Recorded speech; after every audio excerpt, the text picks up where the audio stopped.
Well so good morning to all of you. मेरी आवाज clear आ रही है आप सभी को? यस बताइए बेटा। तो सबसे पहले मैं कुछ इंस्ट्रक्शन देना चाहता हूं यहाँ पे कि जो भी स्टूडेंट्स यहाँ पे ये सेशन अभी देख रहे हैं, तो मैं कह दूं कि सेशन लेक्चर 00, लेक्चर 01 ऑलरेडी हो चुका है। आपको ये जो कोर्स कैसे मिलेगा, क्या मिलेगा, इसका पूरे डिटेल जानकारी लेक्चर 00 जरूर देखिएगा। आपको हमारे वेबसाइट पे किस तरह से सेटअप करना है, लॉगिन सेटअप कैसे करना है, उसके बारे में मैंने सब कुछ दिया हुआ है। और यस, मैं आपको ये बता दूं कि यहाँ पे आपके लॉगिन में जो टेलीग्राम लिंक दी है वो जरूर ज्वाइन कीजिएगा।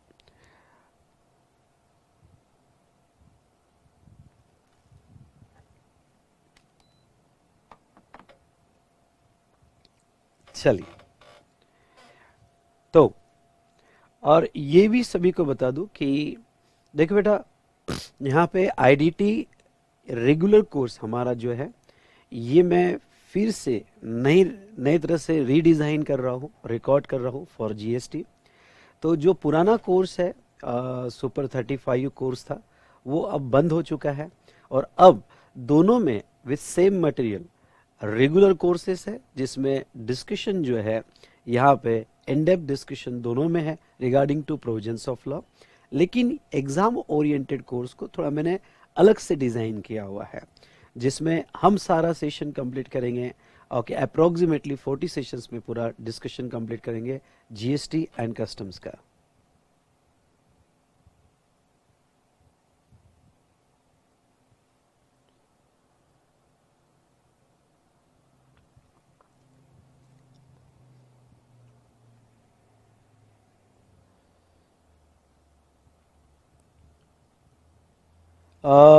बेटा वीडियो सही चल रहा है?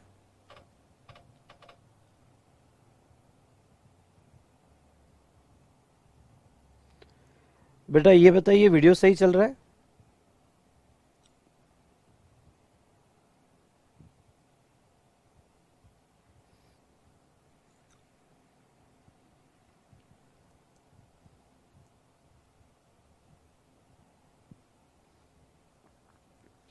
यस और नो? चलिए,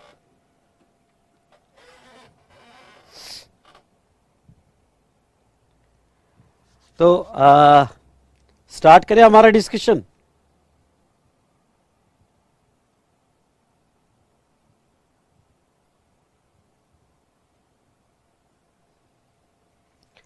चलिए दोस्तों, तो अब हम हमारा डिस्कशन स्टार्ट करेंगे यहाँ पे।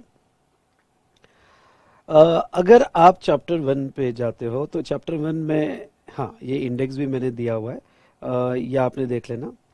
अब आते हैं यहाँ पे chapter 1, basic concept of indirect taxes and constitutional levy of GST. इसमें हमने टैक्सेस का मीनिंग देखा था, difference between direct and indirect taxes इसका मीनिंग देखा था, फीचर्स ऑफ इनडायरेक्ट टैक्सेस एक बार मैं रिवाइज कर लेता हूँ फटाफट आपके साथ कि important source of revenue tax on commodity और सर्विसेज है, shifting of burden, no perception of direct pinch, indirect tax directly pinch नहीं होता है। उसके बाद में इन्फ्लेमेटरी सिचुएशंस जो है इसको कंट्रोल करता है, wide tax base promote social welfare और प्रोग्रेसिव इन नेचर, ये हमने देखा था। उसके बाद में कॉन्स्टिट्यूशनल प्रोविजन समझने की कोशिश की थी। आर्टिकल 265 कहता है अगर इंडिया में कोई भी टैक्स लगाना है तो लॉ होना जरूरी है। उसके बाद में यहाँ पे article 245 empowers parliament and legislature of state to make the laws. Next अगर हम बात करें तो आर्टिकल 246 तीन लिस्ट प्रोवाइड करता है, list 1 called as union list, list 2 called as state list और list 3 called as concurrent list. उसके बाद में हमने कंप्लीट हिरार्की देखी।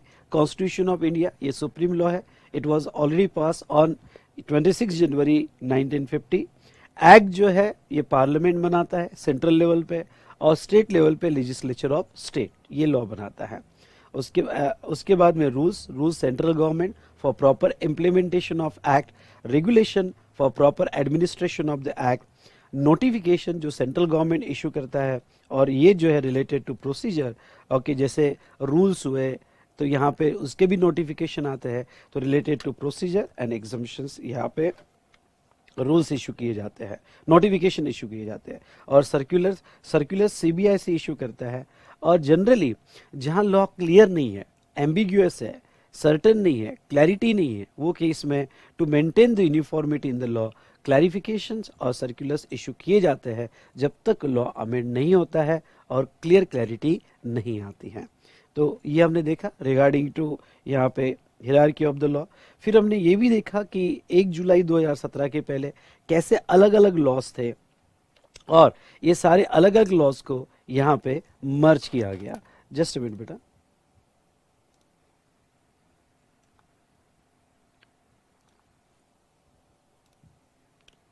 ठीक है,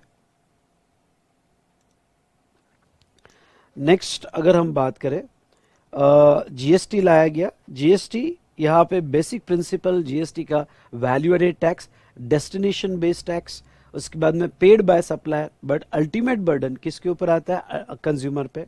मल्टीपल स्टेजेस पे कलेक्ट होता है, मतलब मैन्युफैक्चरर से लेके तो रिटेलर तक हर स्टेज पे कलेक्ट होता है। नेक्स्ट ये बिजनेस टैक्स है, ऑन गुड्स और सर्विसेज पे लगता है। और नेक्स्ट आईटीसी का क्रेडिट इसमें अलाउ हो जाता है। नेक्स्ट हमने देखा कि यहाँ पे जीएसटी जो है हमने ड्यूअल मॉडल में लाया, और ड्यूअल मॉडल में जीएसटी जो है, क्योंकि इंडिया में फेडरल स्ट्रक्चर है, ये कॉन्स्टिट्यूशनल रिक्वायरमेंट थी, इसलिए हमने लाया सीजीएसटी और एसजीएसटी फॉर्म में।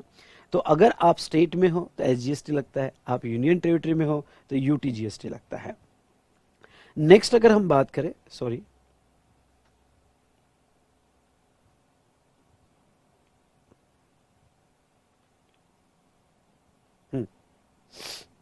नेक्स्ट अगर हम बात करें तो इंडिया में सारे स्टेट यूनियन टेरिटरीज है, लेकिन ऐसी यूनियन टेरिटरी जहां स्टेट लेजिस्लेचर है, यानी विधानसभा दी गई है, वो जीएसटी के हिसाब से स्टेट माने जाएंगे। यूनियन टेरिटरी जहां स्टेट लेजिस्लेचर नहीं है, वहां पे यूटीजीएसटी एक्ट अप्लीकेबल होगा, okay, for intra state supply. और कुछ यूनियन टेरिटरीज ऐसी हैं जहां पे स्टेट लेजिस्लेचर भी है और वहां पे सेंट्रल गवर्नमेंट की भी पावर है, जैसे दिल्ली, पुडुचेरी और जम्मू एंड कश्मीर। तो जीएसटी के हिसाब से ये यूनियन टेरिटरी नहीं मानी जाएगी, जीएसटी के हिसाब से ये जो है स्टेट ही माना जाएगा। इसलिए टोटल 28+3 ऐसे 31 स्टेट्स आपके सामने आते हैं। चलो, ये भी हमने देखा। उसके बाद में कुछ प्रॉब्लम्स हमने सॉल्व किए। आईजीएसटी, आईजीएसटी एक यूनिक फीचर है। ओके, जब भी इंटरस्टेट सप्लाई होगा तो आपको फुल रेट से आईजीएसटी गवर्नमेंट को पे करना पड़ेगा, और गवर्नमेंट बाद में अलोकेट करेगी between centre and state. Okay, कौन से स्टेट को दिया जाएगा? तो डेस्टिनेशन स्टेट को दिया जाएगा। इसका ऑब्वियस रीजन क्या है, समझे आप? ऑब्वियस रीजन ये है कि अगर वो डेस्टिनेशन स्टेट को आईजीएसटी का रेवेन्यू शेयर किया, तो डेस्टिनेशन स्टेट आगे वहां के बंदे को जब वो फर्दर सप्लाई करेगा तो वो सिचुएशन में उसके क्रेडिट्स भी अलाउ करेगा। तो ये हमने डिस्कशन देखा। नेक्स्ट हमने आर्टिकल 246A, ये याद रखना, ये जो थी यहाँ पे सोर्स एंट्री फॉर जीएसटी, इसमें यहाँ 2 सब आर्टिकल्स थे। पहला कि जो पावर देता है for levy and collection of GST, और सेकंड वन, ओके, इंटरस्टेट के केस में पार्लियामेंट लॉ बनाएगा। ठीक है, रेवेन्यू अपोर्शन किया जाएगा, पर लॉ कौन बनाएगा? पार्लियामेंट बनाएगा। नेक्स्ट, ऐसे 5 प्रोडक्ट्स है इंपॉर्टेंट, ऐसे 5 प्रोडक्ट है, जैसे कौन कौन से है? पेट्रोलियम क्रूड है, हाई स्पीड डीजल है, मोटर स्पिरिट है, नेचुरल गैस है, एविएशन टर्बाइन फ्यूल है, जो जीएसटी के स्कोप में अभी फिलहाल नहीं है। रीजन ये है कि अगर इसको जीएसटी के स्कोप में लाया गया तो इसके क्रेडिट्स अलाउ करने पड़ेंगे इनवर्ट सप्लाई के, जो फिलहाल गवर्नमेंट ओके पेट्रोलियम प्रोडक्ट्स पे क्रेडिट अलाउ नहीं करना चाहती है। गवर्नमेंट डबल टैक्सेशन चाहती है, खुद चाहती है, इसलिए इसको जीएसटी के स्कोप में नहीं लाया गया। आज अगर जीएसटी के स्कोप में पेट्रोलियम प्रोडक्ट्स आ जाए तो पेट्रोल की प्राइस ओके क्रेडिट अलाउ करने की वजह से वापस से 60 से 70 रुपए पे आ सकती है, लेकिन गवर्नमेंट अभी इंटरेस्टेड नहीं है। गवर्नमेंट ज्यादा रेवेन्यू इसके ऊपर कलेक्ट करना चाहती है। इसलिए जब तक जीएसटी काउंसिल में घमासान डिस्कशन नहीं होगा, जब तक जीएसटी काउंसिल में सारे स्टेट और सेंट्रल नहीं मानेगी, जब तक जीएसटी काउंसिल का रिकमेंडेशन नहीं आएगा, ओके, तब तक इस ये गुड्स पे जो है यहाँ पे जीएसटी नहीं लगाया जाएगा। अब ये क्या, अगर इसके ऊपर जीएसटी नहीं है तो कोई टैक्स नहीं लगता है? लगता है भाई। ओके, और इसके ऊपर जो आपके एग्जिस्टिंग टैक्सेस है, एग्जिस्टिंग टैक्सेस यानी कौन से, एक्साइज है, वैट है या सीएसटी है, ओके, वो टैक्सेस लगेंगे। अभी फिलहाल ये जीएसटी के स्कोप में नहीं है। यहां तक डिस्कशन हमने देखा था, अगर आपको याद होगा तो। यस और नो? आप घर पे पढ़ रहे हो? चलो ठीक है। और मैं आपको ये कह दूं सभी को कि बुक्स डिस्पैच हो गई है, जिन्होंने भी एडमिशन ले ली है 2-3 दिन में आ जाएगी। तब तक हमारी पीडीएफ आपको हेल्प करेगी। लॉगिन में मैंने पीडीएफ दिया हुआ है, ठीक है। और नेक्स्ट बाकी तो जो अभी लाइव स्ट्रीमिंग में कर रहे हैं उनकी बात कर रहा हूँ, और जो स्टूडेंट्स बाद में ऑनलाइन डाउनलोड पीडी लेंगे तो उनको पास बुक्स ऑलरेडी रेडी रहेगी। और नेक्स्ट आपको ये बता दूं कि आपको आज पूरा गाइड किया जाएगा कि हमारी ऑनलाइन स्ट्रीमिंग जो सॉफ्टवेयर में होने वाला है वो, और आज का इवनिंग का लेक्चर उस सॉफ्टवेयर में भी होगा और यूट्यूब पे भी होगा। अगर कोई रीज़न की वजह से आपका सॉफ्टवेयर इंस्टॉलेशन में कोई दिक्कत आएगी तो आप यूट्यूब पे मेरे से कनेक्ट हो सकते हो, लेकिन कोशिश कीजिएगा कि आज इवनिंग में आप मेरे से सॉफ्टवेयर से कनेक्टेड रहोगे, ठीक है। और स्पेशली मैं उनकी बात कर रहा हूँ जो लाइव स्ट्रीमिंग में है, और दिख जाएगा बेटा, डोंट वरी। और सेकंड मैं आपको ये बता दूं कि आज का लेक्चर भी यूट्यूब पे है और कल का लेक्चर भी यूट्यूब पे रहेगा। ओके, मतलब आज भी हम सॉफ्टवेयर टेस्टिंग करेंगे। आज पूरा दिन मेरी टीम जो है आपको असिस्ट करेगी, ओके, कि किस तरह से आपको इंस्टॉलेशन करना है, क्या करना है। Don't worry for that. Even okay, अगर आज नहीं हुआ तो कल भी हम यूट्यूब पे भी लेंगे और सॉफ्टवेयर में भी लेंगे, ठीक है।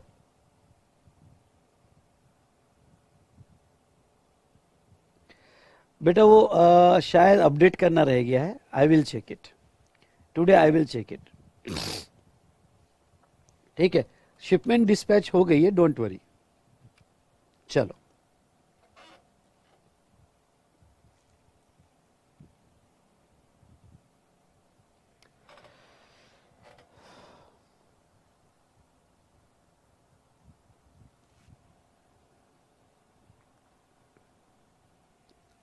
चलिए, तो एक लंबी सांस लीजिए और कहिए जो भी हुआ अच्छा हुआ, जो भी होगा बहुत अच्छा होगा, आए हम कुछ अच्छा करने।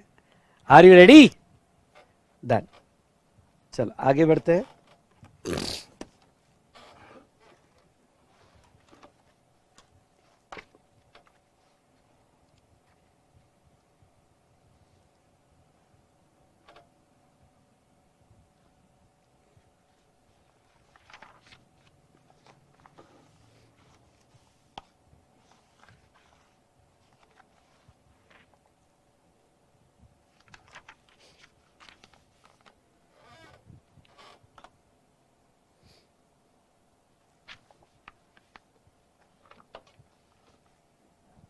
हाँ, तो दोस्तों जैसे एक्साइज से सारे गुड्स हटा दिए गए, वैट और सीएसटी से भी सारे मोस्ट ऑफ द गुड्स हटा दिए गए। मैं सारे नहीं कहूंगा, मोस्ट ऑफ द गुड्स हटा दिए गए। और पहले हर वो गुड्स जो इंडिया में मैन्युफैक्चर होता था, एक्साइज लगाने का पावर था आर्टिकल 246 में, लिस्ट 1 में। और हर वो गुड्स जो इंडिया में सेल होता था उसके ऊपर वैट और सीएसटी लगाने का पावर था। लेकिन अब मोस्ट ऑफ द गुड्स, जैसे पेट्रोलियम प्रोडक्ट हमने देखा, तो ये पेट्रोलियम प्रोडक्ट छोड़ के, और आगे मैं कहूंगा alcoholic liquor for human consumption, in goods को छोड़ के बाकी सारे गुड्स पे जीएसटी लगा चुका है। तो एक और कॉन्स्टिट्यूशनल एंट्री अमेंड हुई, आर्टिकल अमेंड हुआ, और एक्साइज की पावर रिस्ट्रिक्ट कर दी गई, वैट की रिस्ट्रिक्ट कर दी गई, सीएसटी की रिस्ट्रिक्ट कर दी गई।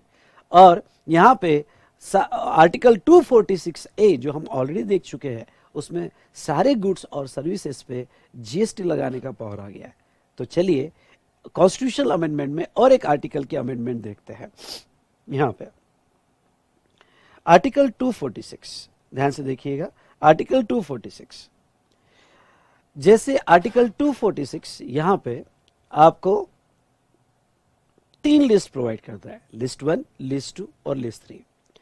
जैसे लिस्ट 1 में टैक्स से रिलेटेड एंट्री जो है, जो आज हमारे डिस्कशन के लिए इंपॉर्टेंट है, वो टैक्स से रिलेटेड एंट्री, अगर हम सबसे पहले बात करें तो एंट्री नंबर 82। ओके, अगर हम बात करें तो एंट्री नंबर 82, ये एंट्री नंबर 82 जो है, ओके, ये बात करती है इनकम टैक्स से रिलेटेड। जस्ट अ मिनट बेटा, ये बात करते हैं इनकम टैक्स से रिलेटेड। 83 जब हम कस्टम पढ़ेंगे तो लिस्ट 1 में एंट्री नंबर 83 में कस्टम्स ड्यूटी लगाने का पावर दिया गया है, इसलिए कस्टम ड्यूटी का रेवेन्यू सेंट्रल का रेवेन्यू है। अब 84 में अमेंडमेंट क्या हुई?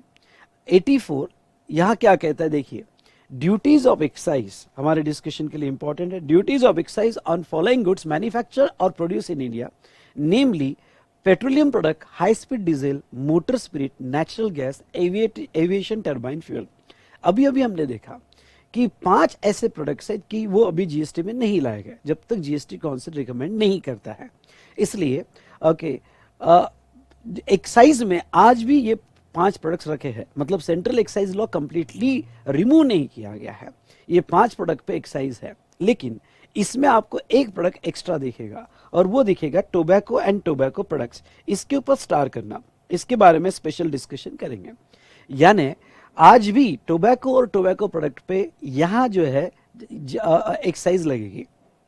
नाउ मैं एक छोटा सा डिस्कशन आपके साथ करना चाहूंगा, और वो कौन सा, अगर आप आर्टिकल 246A पे आते हो तो आर्टिकल 246A में एक्सप्लेनेशन में देखोगे तो आपको 5 प्रोडक्ट से मिलेंगे, टोबैको और टोबैको प्रोडक्ट नहीं मिलेगा। मतलब ये कि जब आर्टिकल 246A जीएसटी लगाता है तो ये कहता है सारे गुड्स और सर्विसेज जो इंडिया में सप्लाई होंगे सब पे जीएसटी लगेगा, ये 5 प्रोडक्ट को छोड़ के। मतलब ये हुआ कि यहां पे टोबैको और टोबैको प्रोडक्ट्स होंगे और वो ये एक्सेप्शन में नहीं है, यहां पे तो नहीं है, तो टोबैको और टोबैको प्रोडक्ट्स पे भी जीएसटी लगेगा, टोबैको टोबैको प्रोडक्ट पे भी जीएसटी लगेगा। और सेकंड, अगर आप यहां पे ये एंट्री नंबर 84 में आते हो तो एंट्री नंबर 84 से ये भी मैसेज आता है कि टोबैको और टोबैको प्रोडक्ट स्पेशली एक्साइज में रखा गया। यहां पे इसका मतलब, I want to conclude, very important point, okay, very important point, I want to conclude क्या, कि टोबैको और टोबैको प्रोडक्ट ऐसा एक प्रोडक्ट है जिसके ऊपर यहां जीएसटी भी लगता है, मतलब सीजीएसटी, एसजीएसटी या आईजीएसटी, ओके, जीएसटी भी लगता है और सेंट्रल एक्साइज भी लगता है। इसको मैं सेंट्रल एक्साइज कहूंगा, क्यों? क्योंकि ये लिस्ट 1 में है, सेंट्रल एक्साइज भी लगता है। यानी ओके, यहां पे सेंट्रल गवर्नमेंट ने सीधा सीधा कह दिया है कि भाई टोबैको होगा या सिगरेट वगैरह होगी, टोबैको प्रोडक्ट्स मतलब टोबैको से बने हुए जितने भी प्रोडक्ट्स हैं, ओके, सिगरेट्स हुआ, तंबाकू हुआ, गुटखा हुआ, वॉट एवर इट में भी, ये सारे गुड्स पे, ध्यान से सुनिएगा, ये सारे गुड्स पे हम जो है एक्साइज भी लेंगे और सीजीएसटी भी लेंगे और स्टेट वाले एसजीएसटी भी लेंगे। यानी यहां डबल टैक्सेशन है, एक्साइज प्लस जीएसटी, ऐसा है। चलिए, ये एंट्री मैंने आपको समझे। उसके बाद में okay, entry number 92A CST लगाने का पावर देती है और कुछ गुड्स पे आज भी सीएसटी लगता है, लर्न नहीं करना है आपको, ओके। और 92C जो सर्विस टैक्स वाली एंट्री थी वो रिमूव कर दी क्योंकि जीएसटी आ गया। अब मैं लिस्ट 2 पे डिस्कशन में आऊंगा और लिस्ट 2 में ओके, यहां एंट्री नंबर 51 आज भी है और वो ये कहता है state excise duty on liquor, OPM etcetera. Okay, तो पहले से ऐसा था स्ट्रक्चर, जब कॉन्स्टिट्यूशन बनाया गया तो ऑनरेबल डॉक्टर बाबा साहेब आम्बेडकर ने यहाँ पे कॉन्स्टिट्यूशन बनाते वक्त, ध्यान से सुनिएगा, कॉन्स्टिट्यूशन बनाते वक्त ओके, मैक्सिमम पावर जो है एक्साइज लगाने की सेंट्रल को दी थी कि भाई सारे गुड्स पे एक्साइज सेंट्रल गवर्नमेंट कलेक्ट कर सकता है। लेकिन एक बात इंपॉर्टेंट जो मैं आपके साथ डिस्कस करूंगा वो है लिकर हो गया, ओपीएम, नारकोटिक्स वगैरह, मतलब चरस, गांजा वगैरह, इस पे एक्साइज लगाने का पावर स्टेट के पास था और स्टार्ट से था और आज भी इसको कंटिन्यू रखा गया है। अब इस एंट्री को समझने के लिए थोड़ा हम आगे बढ़ेंगे, ओके, तो आपको इस एंट्री को समझ पाओगे। अगर आप थोड़ा नेक्स्ट पेज पे आते हो तो आपको एक आर्टिकल दिखेगा और आर्टिकल 366 दिखा आपको, ये आर्टिकल 366, इस आर्टिकल पे जरूर आइए, आर्टिकल 366 दिखेगा। ये क्या कहता है? ओके, चलिए मैं थोड़ा आपको समझाना चाहूंगा। ये कहता है गुड्स एंड सर्विस टैक्स की डेफिनेशन आर्टिकल 366(12)A में दी है, और ये आर्टिकल 366(12)A कहता है कि इंडिया में जो भी लॉ में जब जब भी वर्ड जीएसटी यूज किया जाएगा तो जीएसटी को कैसे इंटरप्रेट किया जाएगा, उसका मीनिंग कैसे लिया जाएगा। आप कोई भी लॉ पढ़ो, जब भी वर्ड जीएसटी आएगा, GST means any tax on supply of goods और सर्विसेज और बोथ। यानी जीएसटी वर्ड मतलब वो टैक्स जो गुड्स और सर्विसेज और बोथ, एक्सेप्ट, हाँ ये बहुत इंपॉर्टेंट है, except taxes on supply alcoholic liquor for human consumption. यानी सारे गुड्स और सर्विसेज पे टैक्स जीएसटी रहेगा, एक्सेप्ट टैक्स ऑन गुड्स और service, except the tax on alcoholic liquor for human consumption. अब इस बात को थोड़ा आप समझने की कोशिश कीजिएगा। यहां पे देखो बेटा, ध्यान से सुनिएगा। स्टेट गवर्नमेंट के पास, अब मैं थोड़ी 2 मिनट में हिस्ट्री आपको बता दूं कि ऐसा क्यों किया गया, और इस डिस्कशन को हम कंक्लूड करेंगे।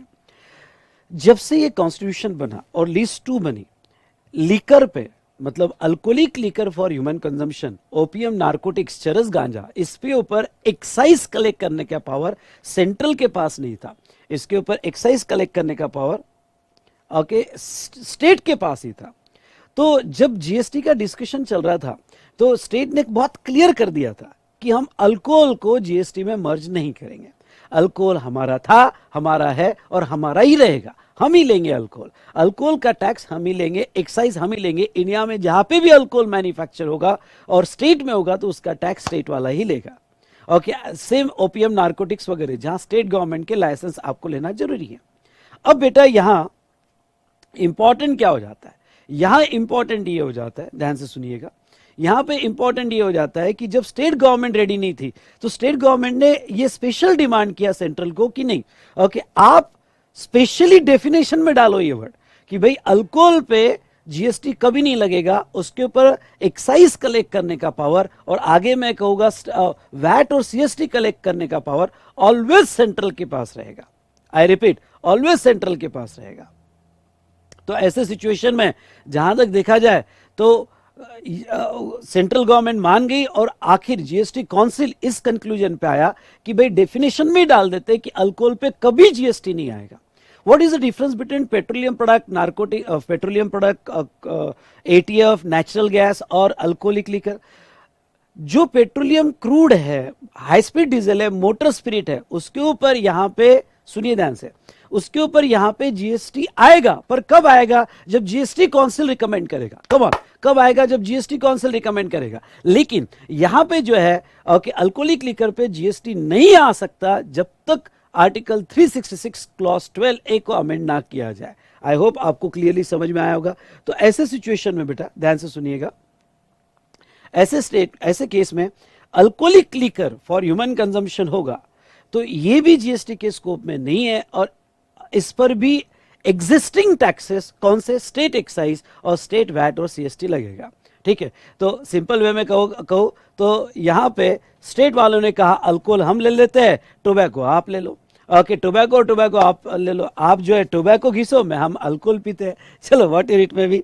तो उसके बाद में एंट्री नंबर 54 पे आते हैं, और एंट्री नंबर 54 क्या कहता है कि टैक्स ऑन सेल, मतलब सेल पे पहले एक टैक्स लगता था जिसे हम सेल्स टैक्स या वैट कहते थे। ओके, तो वैट जो है petroleum crude, high speed diesel, motor spirit, natural gas, aviation turbine fuel, ये 5 आइटम पे तो आज भी वैट है। ओके, और यही 5 आइटम पे आज भी सीएसटी है। ये टैक्सेस ऑन सेल मतलब सीएसटी, ये टैक्सेस ऑन सेल मतलब सीएसटी। ओके, तो जहां तक देखा जाए तो ये 5 आइटम पे आज भी वैट लगेगा या सीएसटी लगेगा। और alcoholic liquor for human consumption, यानी alcoholic liquor for human consumption होगा तो वो सिचुएशन में यहां पे जहां तक स्टेट एक्साइज भी लगेगा और alcoholic liquor for human consumption पे यहां पे वैट भी लगेगा, अगर सेल होगा तो। एक्साइज कब लगेगा? मैन्युफैक्चर होगा तो चलिए दोस्तों, मैं थोड़ा आपको ये समझा दूं कि थोड़ा कंफ्यूजिंग है, पर एक चार्ट जो मैं यहां पे दूंगा वो चार्ट का स्क्रीनशॉट आपको लेना है और वो आप घर पे ड्रॉ करोगे। ओके, इससे आपको थोड़ा इजी हो जाएगा पढ़ने के लिए। ओके, पहला प्रोडक्ट, 3 प्रोडक्ट पे स्पेशली डिस्कशन करूंगा। ये 5 तो क्लियर है, ये 5 पे एक्साइज आएगी, ये 5 पे सीएसटी आएगा और ये 5 पे वैट भी आएगा। ओके, अब मैं पहला प्रोडक्ट लेता हूं, tobacco and tobacco products. Tobacco और टोबैको प्रोडक्ट जो है इसके ऊपर सेंट्रल एक्साइज है, सेंट्रल एक्साइज एंट्री नंबर 84 में लगता है, प्लस जीएसटी भी है, प्लस जीएसटी भी है। ओके, नेक्स्ट, क्या टोबैको और टोबैको प्रोडक्ट पे वैट लगेगा क्या? नहीं, क्योंकि वैट की अगर आप लिस्ट देखते हो तो इसमें टोबैको प्रोडक्ट नहीं है, इसलिए टोबैको और टोबैको प्रोडक्ट पे वैट नहीं लगेगा। उसके ऊपर यहां पे क्या कौन क्या लगेगा बेटा? तो उसके ऊपर ओके सेंट्रल एक्साइज और जीएसटी लगेगा, वैट नहीं लगेगा, ना सीएसटी लगेगा। चलो क्लियर हो गया। उसके बाद में लेते हैं liquor.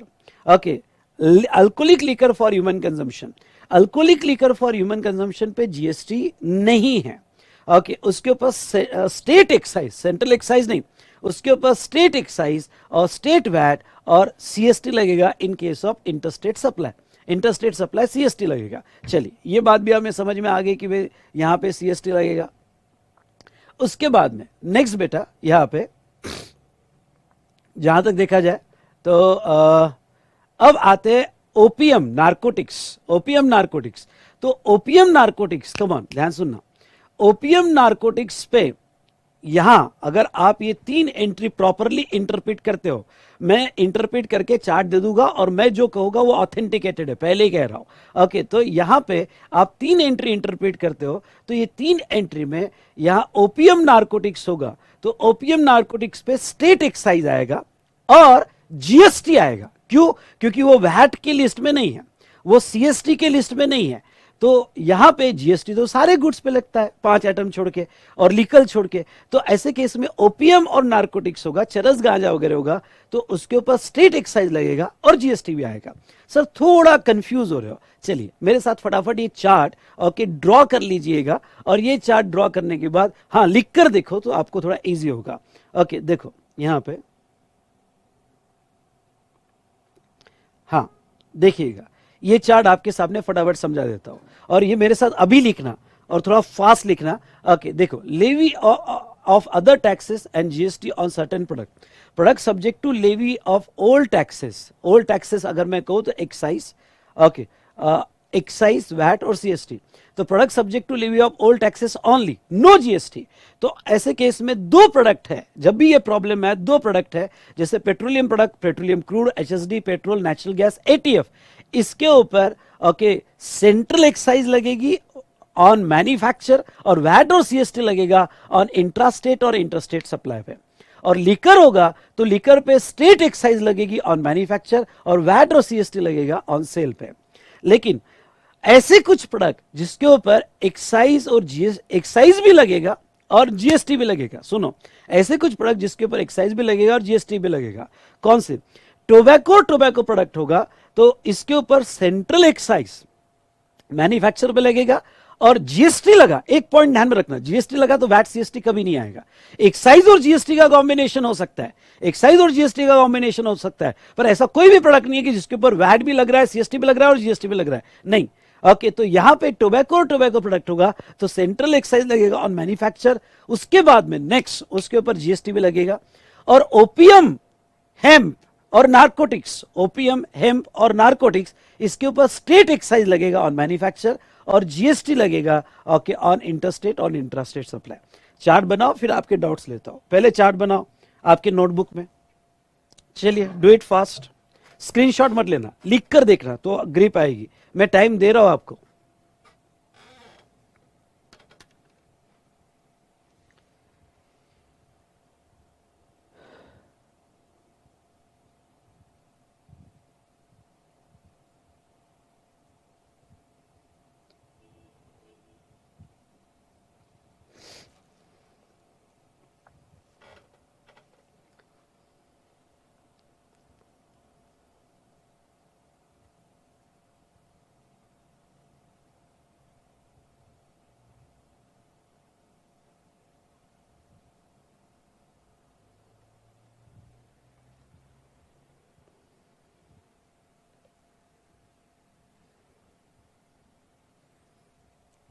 Do it fast.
Done.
चलिए, अब किसी का रह गया होगा तो स्क्रीनशॉट लेके कंप्लीट कर लेना बेटा। हमें स्पीड मेंटेन करना पड़ेगा। चलिए,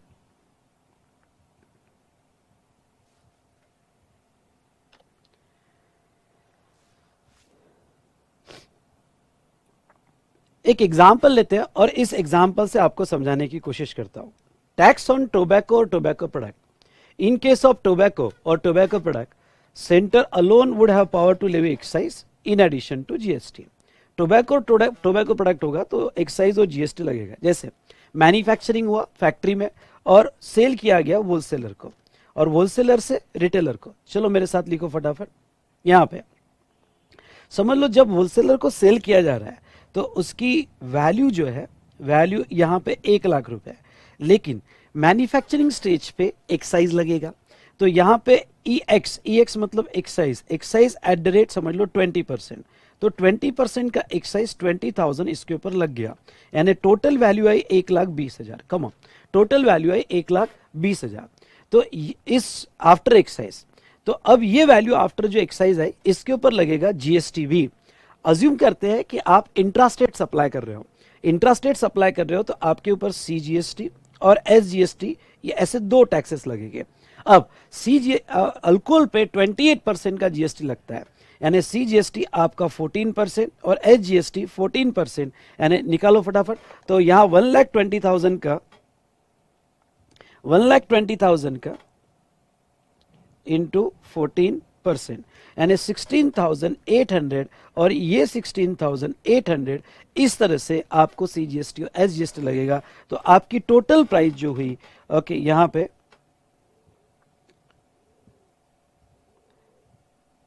ओके 1,53,600, ये आपकी टोटल प्राइस हुई। ये समझ में आया आपको? ठीक है। तो in addition to excise GST भी लगेगा। अब आपका एक सवाल होगा, सर जीएसटी कैलकुलेट करने के लिए, यानी जब हम 14% का जीएसटी निकालते हैं तो जीएसटी कैलकुलेट करने के लिए एक्साइज भी ऐड करना पड़ता है? यस यस यस, एक्साइज भी ऐड करना पड़ता है, यानी वो ऐड करके उसके ऊपर जीएसटी लगेगा। इसका रीजन मैं वैल्यूएशन चैप्टर सेक्शन 15 में सबसेक्शन 15(2) सबसेक्शन 1 में आपको यह प्रोवाइड करूंगा। ठीक है, तो आगे डिटेल में डिस्कशन करेंगे। अब समझ लो ये होलसेलर ने आगे वो गुड्स बेचा, तो अगर ये होलसेलर आगे गुड्स बेच रहा है, लेट्स अज्यूम दैट वो आगे बेच रहा है फॉर वैल्यू और वो 2,00,000 रुपए में आगे बेच रहा है। ओके, तो आगे एक्साइज नहीं लगेगा। क्यों नहीं लगेगा आगे एक्साइज? क्योंकि रीजन ये है कि अब मैन्युफैक्चरिंग तो नहीं है, अब तो डायरेक्ट सेल है। और एक चीज ख्याल रखना, वैट और जीएसटी दोनों कभी साथ में नहीं लगेंगे। एक्साइज और जीएसटी का कॉम्बिनेशन बन सकता है कुछ गुड्स से रिलेटेड, पर वैट और जीएसटी का कभी नहीं बनेगा।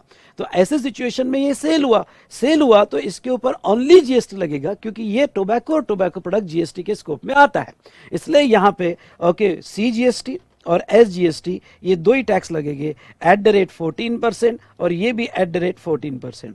यानी 2 लाख का अगर हम 14% निकाले इंटू 14% निकाले तो 28,000 ओके, और 28,000 ओके, इतने आपको सीजीएसटी और एचजीएसटी लगेगा। अब आपका नेक्स्ट क्वेश्चन, आपको मुझे पता है यहाँ पे कि आपके दिमाग में कौन कौन से क्वेश्चंस आ सकते हैं।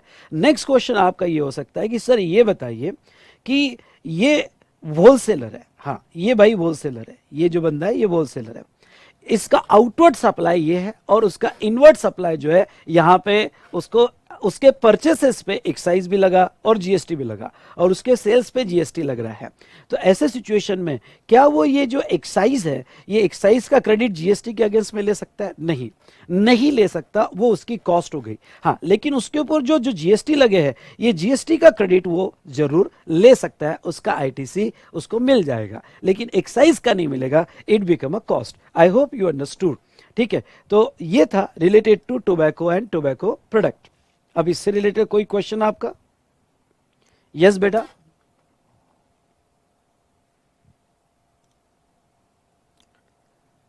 अगर नहीं होगा तो यहां पे लिखो एन एन एन, मतलब कोई क्वेश्चन नहीं है।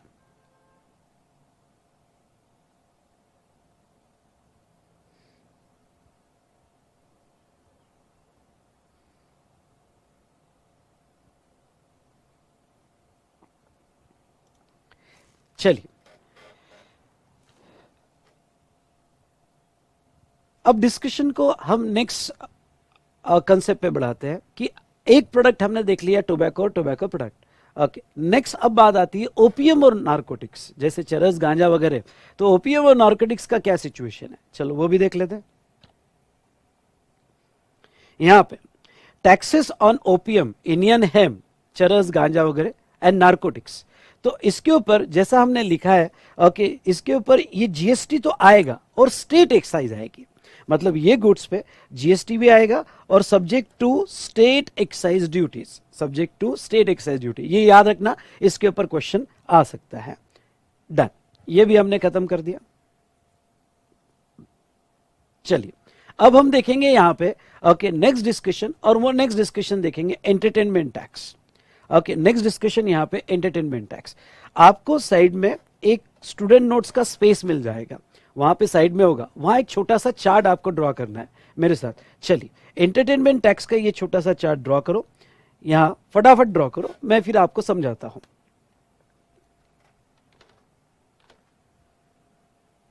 डू इट फास्ट बेटा।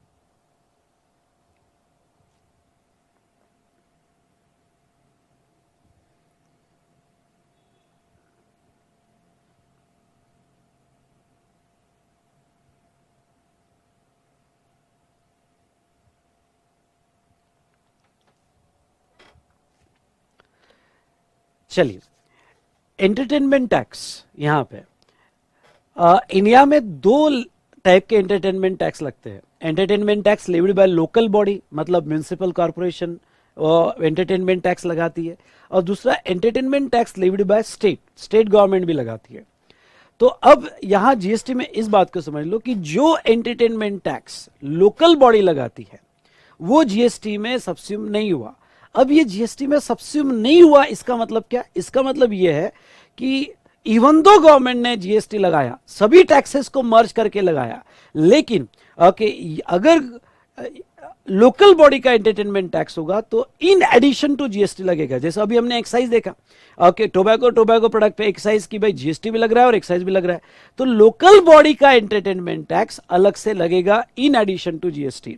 ओके, मतलब अगर आप यहाँ पे मूवी देखने जा रहे हो पुणे में, तो पुणे म्युनिसिपल कॉर्पोरेशन का जो एंटरटेनमेंट टैक्स है वो आपको टिकट में दिखेगा, और वो ऐड करके उसके ऊपर जीएसटी भी दिखेगा, उसके ऊपर जीएसटी भी दिखेगा, या इंक्लूसिव प्राइस होगी, वॉट एवर इट में भी।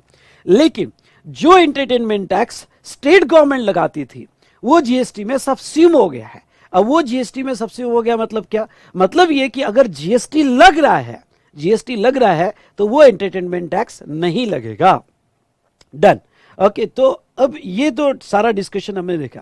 आपके दिमाग में एक क्वेश्चन और भी आ सकता है, सर ये बताइए कि यहां पे जो आपने ये एग्जांपल बताया, इस एग्जाम्पल में जीएसटी का क्रेडिट जीएसटी में मिल जाएगा, ये तो बात हमें समझ में आई। क्या एक्साइज का क्रेडिट एक्साइज में लगेगा? पहली बात तो यहां पे आगे कोई एक्साइज है ही नहीं, क्योंकि होलसेलर के आउटवर्ड सप्लाई में एक्साइज है ही नहीं, क्योंकि वो मैन्युफैक्चरर नहीं है, इसलिए एक्साइज का क्रेडिट एक्साइज में मिलेगा सवाल ही नहीं आता है। हाँ, लेकिन ये हो सकता है कि समझ लो ये मैन्युफैक्चर है और मैन्युफैक्चरर ने कोई इनपुट खरीदे, ओके, इनपुट खरीदे, ओके, कोई टोबैको खरीदा होगा सिगरेट बनाने के लिए, अगर टोबैको खरीदा और उसके ऊपर एक्साइज भी लग के आया और जीएसटी भी लग के आया उस टोबैको पे, हाँ, तो मैन्युफैक्चरर को एक्साइज का क्रेडिट एक्साइज में मिल जाएगा, क्योंकि उसके इनपुट पे भी एक्साइज लग के आया तो उसको उसका क्रेडिट मिल जाएगा, और जीएसटी लग के होगा तो जीएसटी का क्रेडिट जीएसटी में मिल जाएगा। ओके, तो यहां पे तो यह कंसेप्ट हमने देखा regarding to entertainment tax. Okay, आज आपको फिर से कहता हूं एक बार फिर से कि आज आपको स्टेट का एंटरटेनमेंट टैक्स नहीं देखने मिलता है। पहले ओके, जब मूवी देखने जाते थे 2017 के पहले, तो 2 एंटरटेनमेंट टैक्स टिकट में लगते थे। एंटरटेनमेंट टैक्स अम्यूजमेंट पार्क में जाते थे तो 2, हाँ, स्टेट का अलग और लोकल बॉडी का अलग, पर स्टेट का एंटरटेनमेंट टैक्स अब नहीं दिखेगा, लोकल बॉडी का एंटरटेनमेंट टैक्स आपको जरूर दिखेगा। तो चलिए, ये डिस्कशन हमने कर लिया। यहां पे 3 प्रोडक्ट को हमने अच्छे से देख लिया।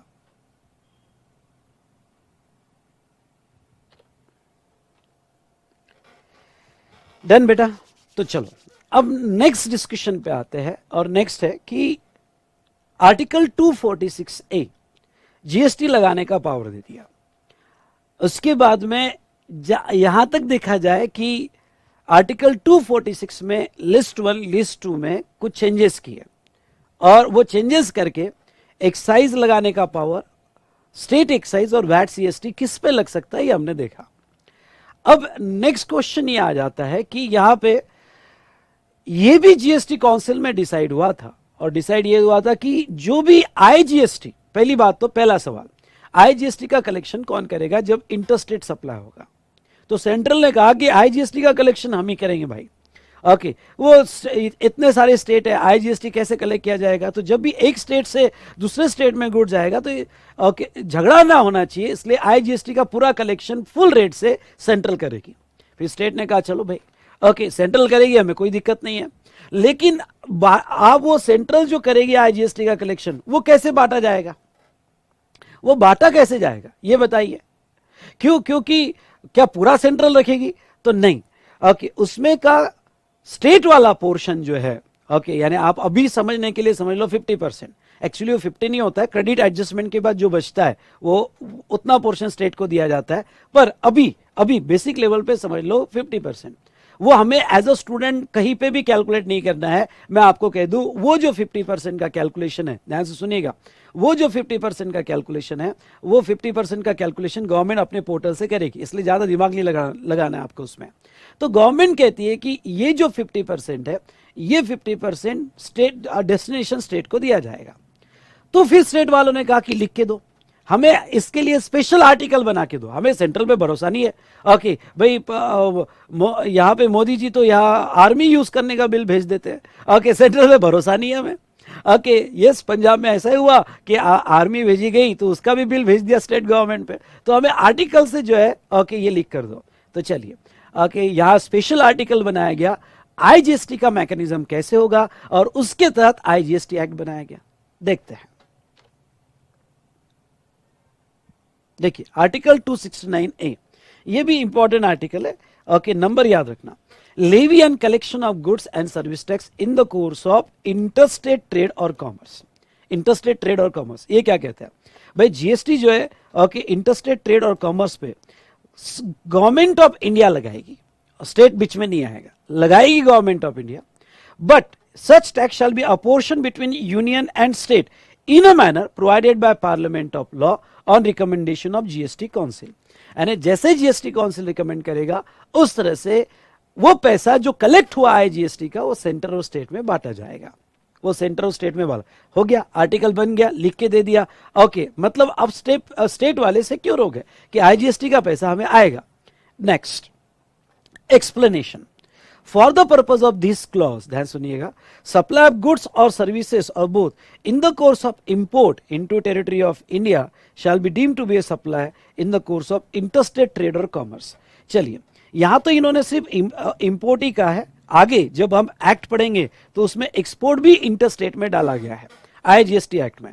आपको बता दूं क्या होता है, जब भी मैं एक वर्ड यूज करता हूं इंटरस्टेट, तो आपके दिमाग में क्या आता है कि भाई इंडिया है और इंडिया के कोई भी दो स्टेट, समझ लो महाराष्ट्र है और गुजरात है। ओके, तो इंडिया के दो स्टेट महाराष्ट्र और गुजरात।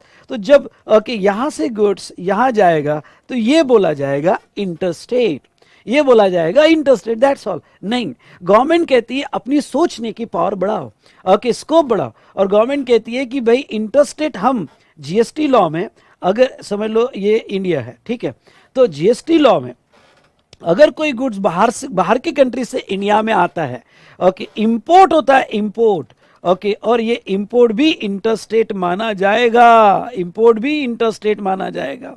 ओके, और एक्सपोर्ट होता है, एक्सपोर्ट, ओके, यानी आप इंडिया के बाहर एक्सपोर्ट करते हो तो इसे भी इंटरस्टेट माना जाएगा दोस्तों।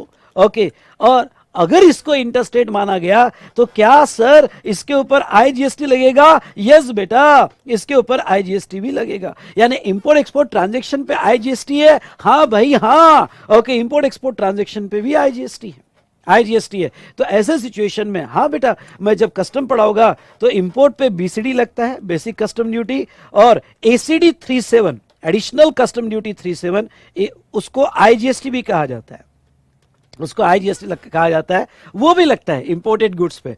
और एक्सपोर्ट पे, ओके, एक्सपोर्ट पे भी आईजीएसटी लगता है। लेकिन ओके, एक्सपोर्ट को प्रमोट करने के लिए अगर आप कुछ कंडीशन फुलफिल करते हो तो गवर्नमेंट इसको जो है जीरो रेट कर सकती है। ओके, इसको कहते हैं जीरो रेट सप्लाई, जो हम आगे डिस्कस करेंगे। गवर्नमेंट वैसे तो समझ लो गुड्स का जो भी रेट होगा, आपको एक्सपोर्ट के केस में आईजीएसटी लगेगा। समझ लो 18% जीएसटी का रेट है तो 18% का आपको आईजीएसटी लग जाएगा। लेकिन यहां पे ध्यान सुनिएगा, ओके, अगर आप कुछ कंडीशन पूरी करते हो तो गवर्नमेंट एक्सपोर्ट को प्रमोट भी करती है, कंडीशनल प्रमोट करती है। तो उस कंडीशन फुलफिल होने के बाद पैसा फॉरेन एक्सचेंज रिजर्व में ला रहे हो, ओके, सारी प्रोसीजर फॉलो कर रहे हो, तो गवर्नमेंट इस रेट को ओके जीरो कर देगी और कहेगी जाओ जीरो रेट में लेके जाओ। लेकिन इंपोर्ट एक्सपोर्ट पे यहां पे आईजीएसटी लगेगा। समझा होगा? तो जितने भी स्टूडेंट मेरे साथ कनेक्टेड है, ओके, कहिए हाँ। ओके, ये हमारा इंटरेक्शन है बेटा, जितना आप मेरे साथ इंटरेक्ट करोगे उतना डिस्कशन में मैं यहाँ पे ओके रंग लाऊंगा। ओके, रंग दे मुझे गेरुआ।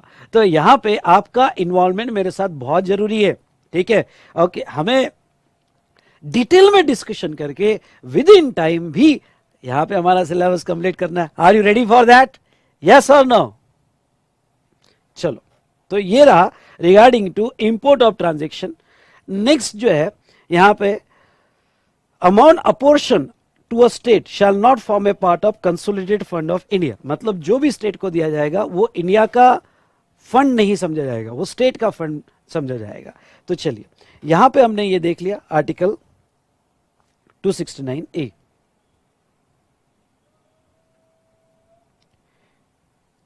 नेक्स्ट आते हैं आर्टिकल 366। इस आर्टिकल 366 में कुछ डेफिनेशंस दी है, जैसे जीएसटी। जब भी इंडिया में कोई भी लॉ में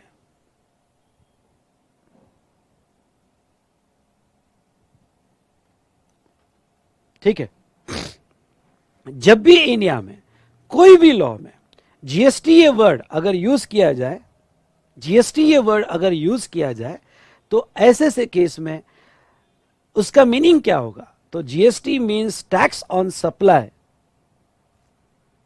GST means tax on supply of goods or services or both, except the taxes on the supply of alcoholic liquor for human consumption. दूसरा अगर हम बात करें सर्विसेज की, तो सर्विसेज की अगर हम बात करते हैं तो service means anything other than goods, जिसके ऊपर हम चैप्टर 2 में बहुत डिटेल में डिस्कस करेंगे. What do mean by goods, what do mean by services. और जहां तक स्टेट की बात करें तो हम स्टेट की बात कर चुके हैं. ओके, जहां स्टेट लेजिस्लेचर है, ऐसे 28 स्टेट प्लस जीएसटी के हिसाब से दिल्ली, पुडुचेरी, जम्मू एंड कश्मीर ये स्टेट माने जाएंगे, यानी टोटल 31 स्टेट्स ओके लिए जाएंगे. आई होप ये चीजें आपको क्लियर हुई होगी.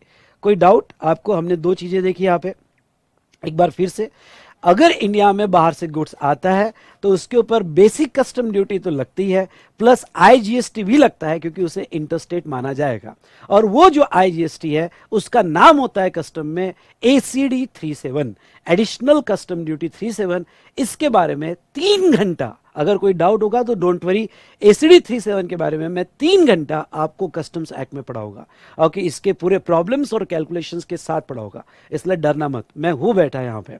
उसके बाद में एक्सपोर्ट होता है तो एक्सपोर्ट के केस में भी आईजीएसटी लग सकता है, लेकिन अगर आप कुछ कंडीशन पूरी करते हो तो रेट 0 हो जाता है. और यहाँ पे एक सवाल आपका आ सकता है कि सर, इंपोर्ट पे अगर आईजीएसटी लगा या एक्सपोर्ट पे आईजीएसटी लगा तो वो कौन से स्टेट के साथ अपोर्शन होता है? तो ये इसके लिए आपको section 11 of place of supply under IGST act में पढ़ा होगा. जहां आपका प्लेस ऑफ सप्लाई आएगा, ओके, वो स्टेट को आईजीएसटी का उतना पोर्शन दिया जाएगा. आई होप यू अंडरस्टूड. बाकी डिटेल डिस्कशन हम देखेंगे in place of supply.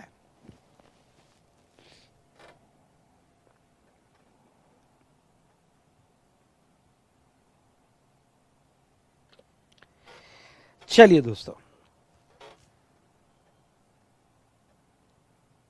Just a minute.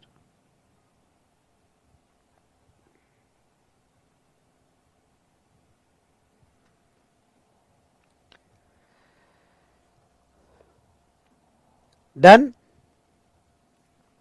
चलिए, अब नेक्स्ट एक डिस्कशन पे आते हैं. और नेक्स्ट ये डिस्कशन कि ये तो डिसाइड हो गया कि सेंट्रल और स्टेट मिलकर लॉ बनाते हैं, लेकिन बेटा कितना भी कहो तो सब मिलकर, सबको मिलाकर साथ में चलना थोड़ा मुश्किल ही है.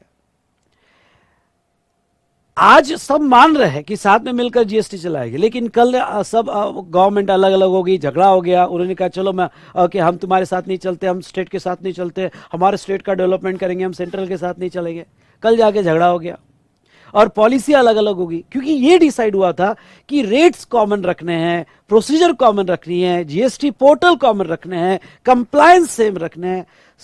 One nation one tax one market. Even though हम ओके, सारे स्टेट जो है बटे हुए हैं, इवन दो सबके अपने एडमिनिस्ट्रेशन है, लेकिन जीएसटी के बारे में सब कॉमन आएंगे.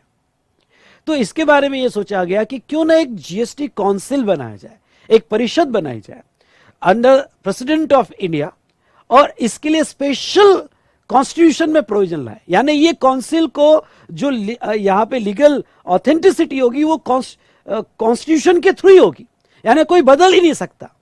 एक परिषद बनाया जाए जिसमें सेंट्रल और स्टेट मिलकर यहां पे मिलेंगे, डिस्कशन करेंगे, पॉलिसी फिक्स करेंगे और पूरे इंडिया में लागू करेंगे अंडर सीजीएसटी और एसजीएसटी एक्ट और यूटीजीएसटी एक्ट.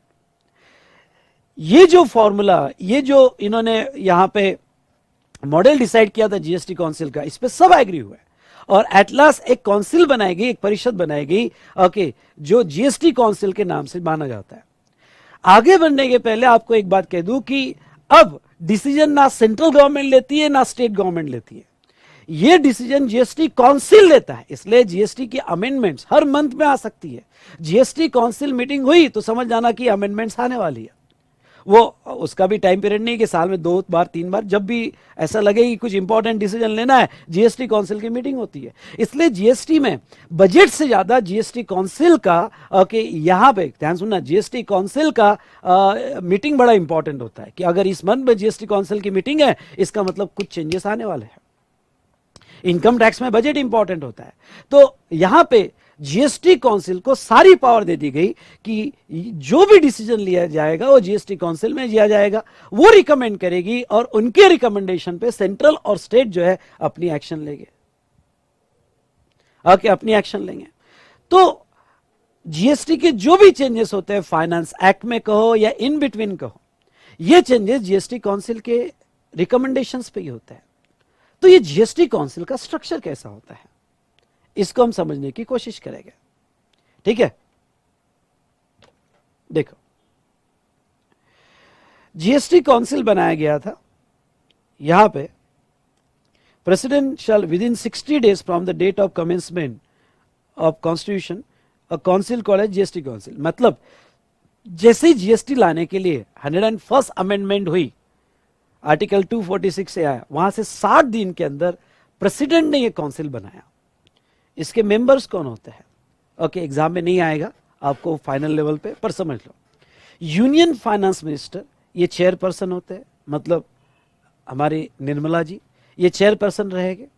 उसके बाद में union minister in state incharge और minister incharge of finance and taxation, ये उसके मेंबर्स रहेंगे। सिंपल वर्ड में कहूं तो यहां पे चेयरपर्सन यूनियन फाइनेंस मिनिस्टर होते हैं और बाकी सारे मेंबर जो है वो स्टेट से आते हैं। एक आइदर डिपार्टमेंट ऑफ रेवेन्यू और फाइनेंस से आएंगे, ओके, और डिपार्टमेंट ऑफ टैक्सेशन से आएंगे, पर ये स्टेट गवर्नमेंट के होते हैं। और यहाँ पे वाइस चेयरपर्सन ये यहाँ इलेक्ट होता है, और वो कौन इलेक्ट करते हैं? ओके, तो वाइस चेयरमैन जो मेंबर्स होते हैं, मेंबर्स कहाँ से आते हैं? स्टेट से। ओके, तो वो स्टेट के मेंबर्स जो है वाइस चेयरपर्सन इलेक्ट करते हैं। मतलब ये फिक्स है कि चेयरपर्सन यूनियन फाइनेंस मिनिस्टर रहेगा और ओके बाकी मेंबर स्टेट से आएंगे, may be department of revenue से आएंगे, department of finance and taxation से आएंगे, what ever it may be. Okay, और वो स्टेट के मेंबर वाइस चेयरपर्सन सिलेक्ट करेंगे। ये उसका स्ट्रक्चर होता है। नाउ अब बहुत इंपॉर्टेंट है, जीएसटी काउंसिल के रिकमेंडेशंस क्या है। ऐसा समझो कि जब तक जीएसटी काउंसिल रिकमेंडेशन नहीं देता है, जीएसटी का आप पत्ता भी नहीं ला सकते। And everything is control through GST council. Obvious है बेटा, क्योंकि जो भी डिसीजन होने वाला है वो सिर्फ सेंट्रल को अफेक्ट नहीं करेगा, वो स्टेट को भी अफेक्ट करेगा। तो और डिसीजन कॉमन लेने हैं, साथ में लेने हैं। तो यहां पे देखिए, recommendation by GST council, recommendation of GST council. Okay, A to H, इसके ऊपर सवाल आ सकता है बेसिक पे, कभी कभी 2 मार्क का सवाल आ जाएगा कि जीएसटी काउंसिल के क्या रिकमेंडेशन हो गए। कि जब जीएसटी लाने वाले थे तो कितने टैक्सेस जीएसटी में सब्स्यूम करने हैं। हमने देखे थे अप्रोक्सीमेटली 17 टैक्सेस जीएसटी में सब्स्यूम हुए, और अब जीएसटी लगा मतलब वो टैक्सेस नहीं लगेंगे। आगे भी अगर फ्यूचर में कोई टैक्सेस सब्स्यूम करना रहा तो जीएसटी काउंसिल से ये रिकमेंडेशन आएगा। जैसे okay, entertainment tax local body का आज भी जीएसटी में नहीं है, फ्यूचर में कर भी सकते हैं, डिपेंड्स। तो टैक्सेस कौन से सब्स्यूम करने? एग्जम्पशंस। मतलब क्या? मतलब ये कि आज जो एग्जम्पशन दिया जाएगा जीएसटी में, पहले क्या होता था? पहले ऐसा होता था कि समझ लो कोई प्रोडक्ट है सॉरी बेटा, ओके, कोई प्रोडक्ट है यहां पे,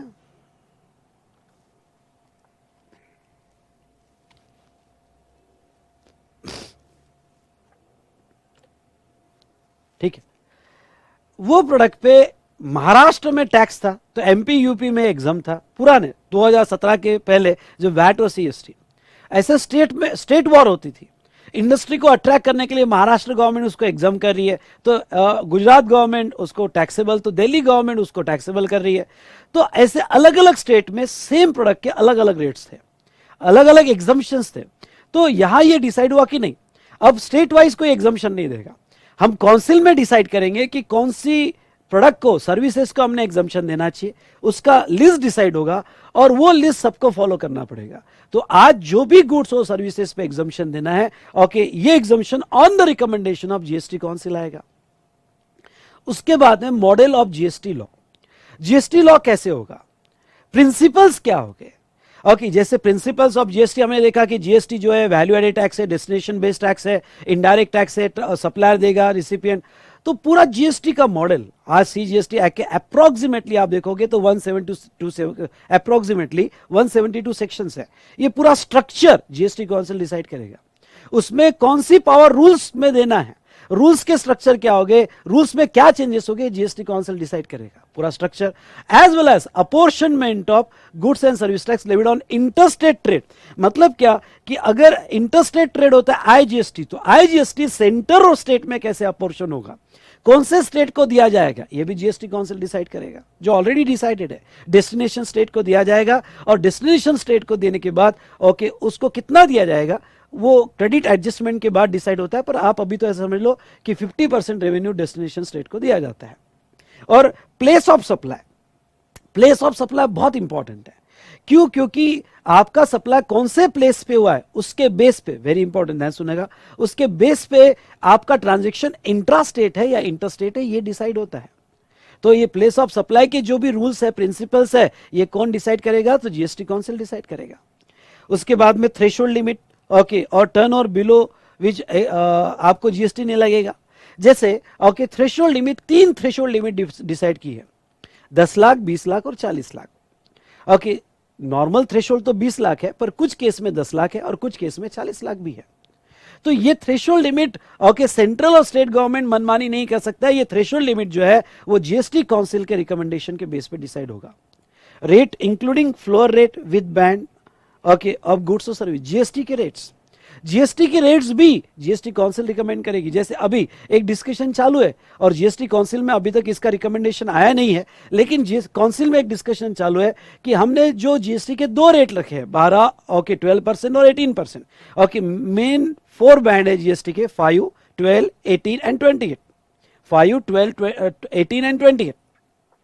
तो ये जो 4 रेट्स है ओके, अब इसको भी कोशिश गवर्नमेंट कर रही है कि इसको भी मर्ज कर दिया जाए। जैसा 12 और 18 को मर्ज करके 15 पे लाया जाए। आई रिपीट, 12 और 18 को लेके जो गुड्स 12% में, सर्विसेज 12% में और जो गुड्स और सर्विसेज 18% में, उसको 15 में लाया जाए।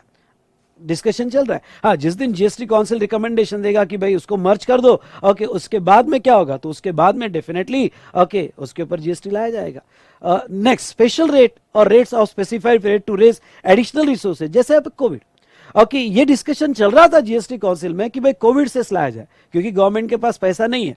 ठीक है, स्टेट नहीं माने, सारे मेंबर्स नहीं माने ओके, लेकिन अगर मान जाते जीएसटी काउंसिल में तो एक कोविड सेस आता, यानी in addition to GST Covid cess भी लग सकता था। तो कभी कुछ स्पेशल रेट डालने हैं, कभी कुछ स्पेशल टैक्स लगाना है ओके, तो ये भी डिसीजन जीएसटी काउंसिल के पास है। नेक्स्ट क्लॉज जी, जो वेरी वेरी इंपॉर्टेंट, इसके ऊपर आ जाओ क्लॉज जी पे। Special provision in respect to state of Arunachal Pradesh, Assam, Jammu and Kashmir, Manipur, Meghalaya, Mizoram, Nagaland, Sikkim, Tripura, Himachal Pradesh and Uttarakhand. Okay, मैं आपको एक होमवर्क दूंगा जो जरूर करना। पहले तो मैं ये जो लिस्ट दी है इसके ऊपर आता हूं। जीएसटी जब बन रहा था, जीएसटी काउंसिल में एक डिस्कशन चल रहा था और कुछ स्टेट्स की डिमांड थी कि हमारे लिए कुछ प्रोविजंस अलग से चला जाए, क्योंकि बात यह बन रही है कि जो भी काउंसिल डिसाइड करेगा वो पूरे इंडिया में लागू होगा और सारे स्टेट को कंपलसरी वही पॉलिसी पे अपना लॉ बनाना पड़ेगा। अब ये कुछ स्पेशल कैटेगरी ऑफ स्टेट थे, कम ऑन, मैंने एक वर्ड यूज किया, special category of states.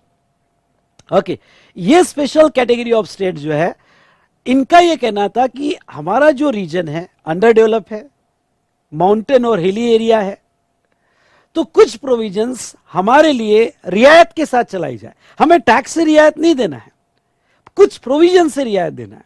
Sir नहीं समझा? जैसे जीएसटी काउंसिल ने डिसाइड किया कि यहां पे थ्रेशोल्ड जो रखा जाए वो 20 लाख, यानी 20 लाख तक जीएसटी नहीं लगना चाहिए। और अगर जीएसटी काउंसिल ये डिसीजन ले रहा है तो ये सारे इंडिया को लागू हो जाएगा कि 20 लाख तक कोई जीएसटी नहीं, और पूरे इंडिया को लागू हो जाएगा। ध्यान से सुनिएगा। तो ऐसे केस में ये स्टेट ने कहा कि नहीं, हमारे लिए रियायत रखा जाए कि हम 20 नहीं देंगे, हम 10 लाख ही देंगे, क्योंकि हमारे स्टेट में पहले से बिजनेस नहीं है। और अगर हमने 20 लाख का थ्रेशोल्ड दे दिया जिसके ऊपर हम जीएसटी कलेक्ट नहीं कर रहे, तो हमारे स्टेट का रेवेन्यू कम हो जाएगा। 20 लाख हमारे लिए बड़ी अमाउंट है, हम 10 लाख तक ही देंगे, 10 लाख ही तक देंगे। तो फिर ओके, जीएसटी काउंसिल ने कहा ओके, यानी यहाँ चेयरपर्सन ने कहा कि रुक जाओ, एक लिस्ट बनाते हैं, और वो लिस्ट रहेगी स्पेशल कैटेगरी ऑफ स्टेट, और वो कॉन्स्टिट्यूशनल प्रोविजन में बनाएंगे। और इस लिस्ट में जो स्टेट आएंगे, हो सकता है कि जब भी हम आगे कुछ डिसीजन ले तो इन स्टेट को इन स्टेट के लिए कुछ अलग हम यहां पे प्रोविजंस भी रख सके। तो आज थ्रेशोल्ड नॉर्मली सबको 20 लाख का है, कुछ केस में 40 लाख का है, पर ये स्टेट 10 लाख का चलाते हैं। कंपोजिशन स्कीम ये स्टेट 75 लाख की चलाते हैं, तो इनके लिए स्पेशल प्रोविजन रहेगी। तो यहां पे क्या ये लिस्ट लर्न करनी पड़ेगी? हाँ हाँ हाँ, क्योंकि बहुत सी बार कंपोजिशन स्कीम थ्रेशोल्ड के क्वेश्चंस आते हैं जहां स्टेट भी दिया जाता है, स्टेट देख के समझ जाना है आपको ये स्पेशल कैटेगरी ऑफ स्टेट है। इसलिए एक बार फिर से ये लिस्ट पढ़ता हूं, अरुणाचल प्रदेश, आसाम, जम्मू एंड कश्मीर, मणिपुर, मिजोरम, नागालैंड, सिक्किम, त्रिपुरा, हिमाचल प्रदेश एंड उत्तराखंड, ये state special category of state माने जाएगी। यहां कोई टैक्स से रियायत नहीं है, यहां कुछ प्रोविजंस अलग से इनको लागू की जाएगी। ठीक है, तो अब बेटा नीचे आपको स्पेस दिया है मैंने, नीचे मैंने आपको स्पेशल स्पेस दिया है, आपके लिए एक होमवर्क है। ओके, ये करना है आपको, ठीक है, और वो होमवर्क इस कोर्स के साथ जो जो मैं कहूंगा वो करना है, नहीं तो बहुत पछताओगे। यहां आप पूरी लिस्ट लिखोगे स्पेशल कैटेगरी ऑफ स्टेट की, लेकिन ओके इस स्टेट के आप पहले अल्फाबेट ले लो, एक मेमोरी टेक्निक बनाओ। ओके, एक मेमोरी टेक्निक बनाओ और आपके मेमोरी टेक्निक के हिसाब से जो क्रोनोलॉजी आ रही है स्टेट की वो वहां लिखो, और साइड में आपकी मेमोरी टेक्निक भी लिखो, और नेक्स्ट सेशन में शेयर भी करो, सो दैट कि सारे स्टूडेंट्स को यहाँ शेयर, हम वो टेक्निक मुझे अच्छी लगी तो हम यूज करेंगे। तो ये स्पेशल कैटेगरी ऑफ स्टेट का आपको यहाँ पे याद रखना है। चलो, ये हमने देख लिया। एक मैंने नोट दिया है, now after amendment Jammu and Kashmir is a union territory with state legislature but still it covered under special category of state as per constitutional provision. मैं जस्ट ये बता रहा हूं, यहां पे ये बात समझो कि आर्टिकल 370 हटा दिया गया, आपको पता ही है 2 साल पहले। तो आर्टिकल 370 जब हटाया गया तो जम्मू एंड कश्मीर ये पार्टली यूटी है, मतलब जीएसटी के हिसाब से वो स्टेट माना जाएगा, और जीएसटी के हिसाब से स्टेट माना जाएगा। तो ऐसे केस में जम्मू एंड कश्मीर भी स्पेशल कैटेगरी ऑफ स्टेट की लिस्ट में आएगा, यानी वो अमेंडमेंट का जम्मू एंड कश्मीर पे कोई फर्क नहीं पड़ता है। लेकिन यहां पे पहले क्या था, एक जस्ट डिस्कशन करना चाहूंगा, पर स्ट्रेच मत करना, कोई सवाल मत पूछना, हम बाद में इसको कवर करेंगे। पहले जम्मू एंड कश्मीर एंड लद्दाख एक ही स्टेट था, जम्मू कश्मीर एंड लद्दाख ये एक ही स्टेट था। लेकिन अब तो पहले क्या होता था कि जम्मू एंड कश्मीर और लद्दाख एक स्टेट होने की वजह से अगर मैं Jammu and Kashmir word use करूं तो उसमें लद्दाख भी आ जाता था, और लद्दाख आने के वजह से वो भी स्पेशल कैटेगरी ऑफ स्टेट बन जाता था, क्योंकि स्टेट एक ही था, जम्मू एंड कश्मीर एंड लद्दाख।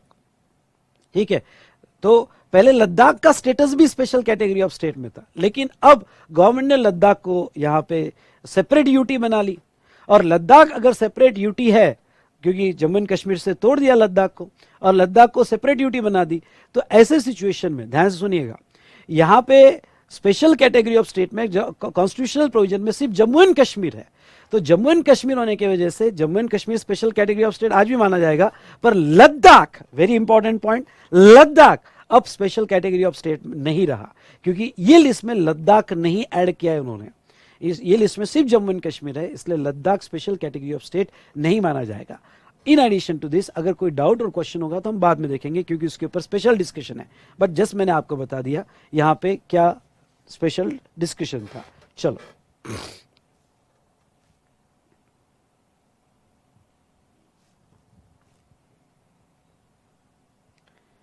अब आ जाइए बेटा नेक्स्ट, कॉमन पोर्टल, यानी हमारा जीएसटी इन पोर्टल, ऑफिस में आपने जो काम किया है, okay, GST in portal, sorry GSTN portal, goods and service tax network.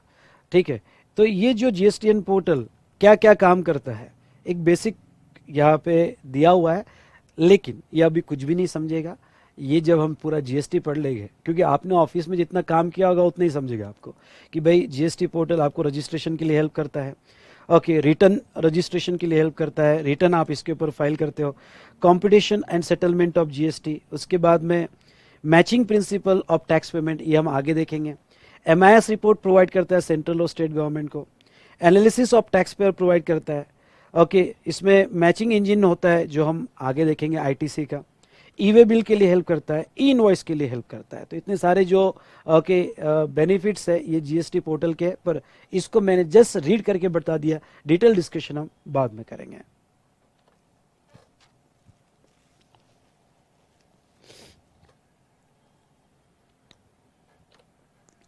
चलिए,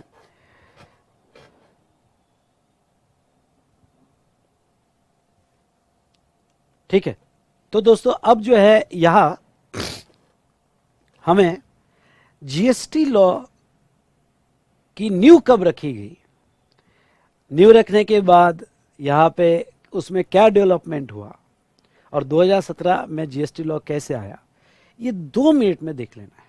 एग्जाम के लिए बिल्कुल भी जरूरी नहीं है, ओके, पर 2 मिनट में यहां पे देखना है कि कब से इसका प्रोसेस स्टार्ट हुआ।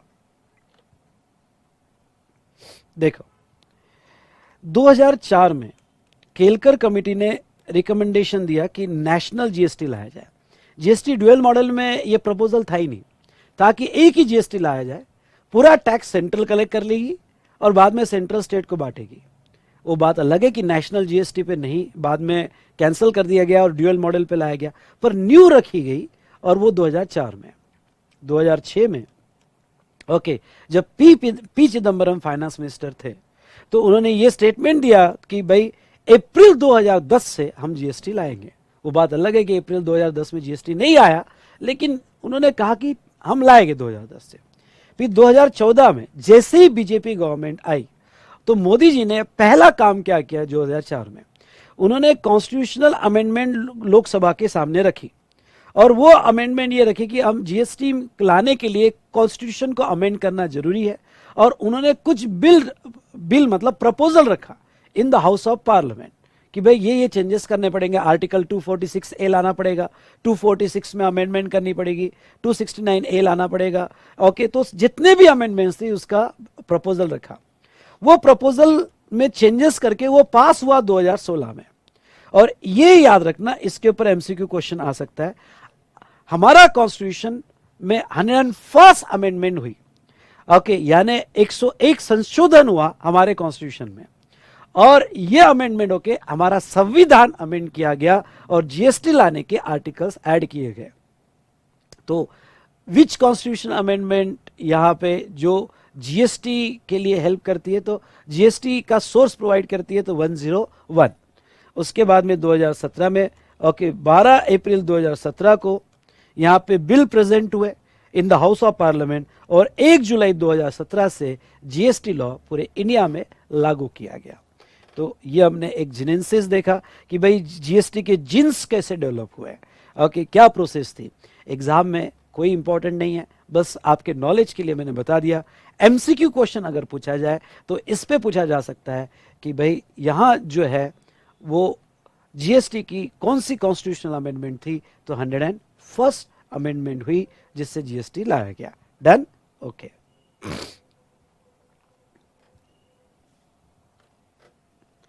तो चलिए,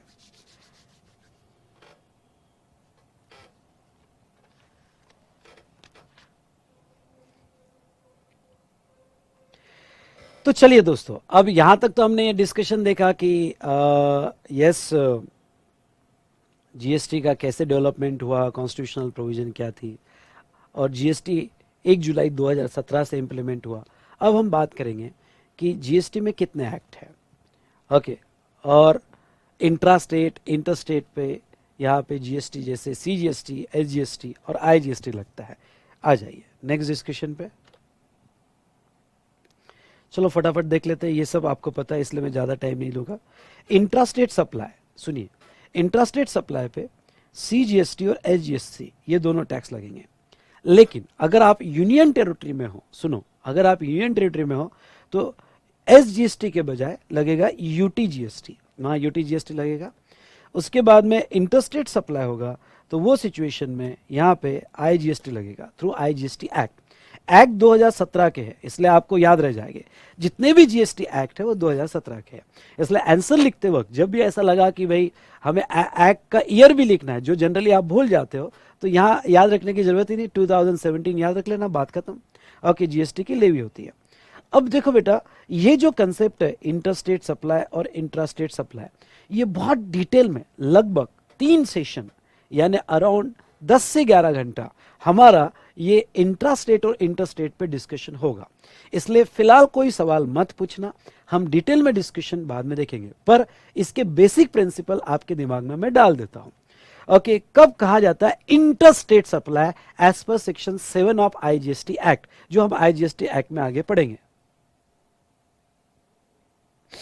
ठीक है, ओके, तो ये समझ लो, ध्यान से सुनना, ये सारे बेसिक है।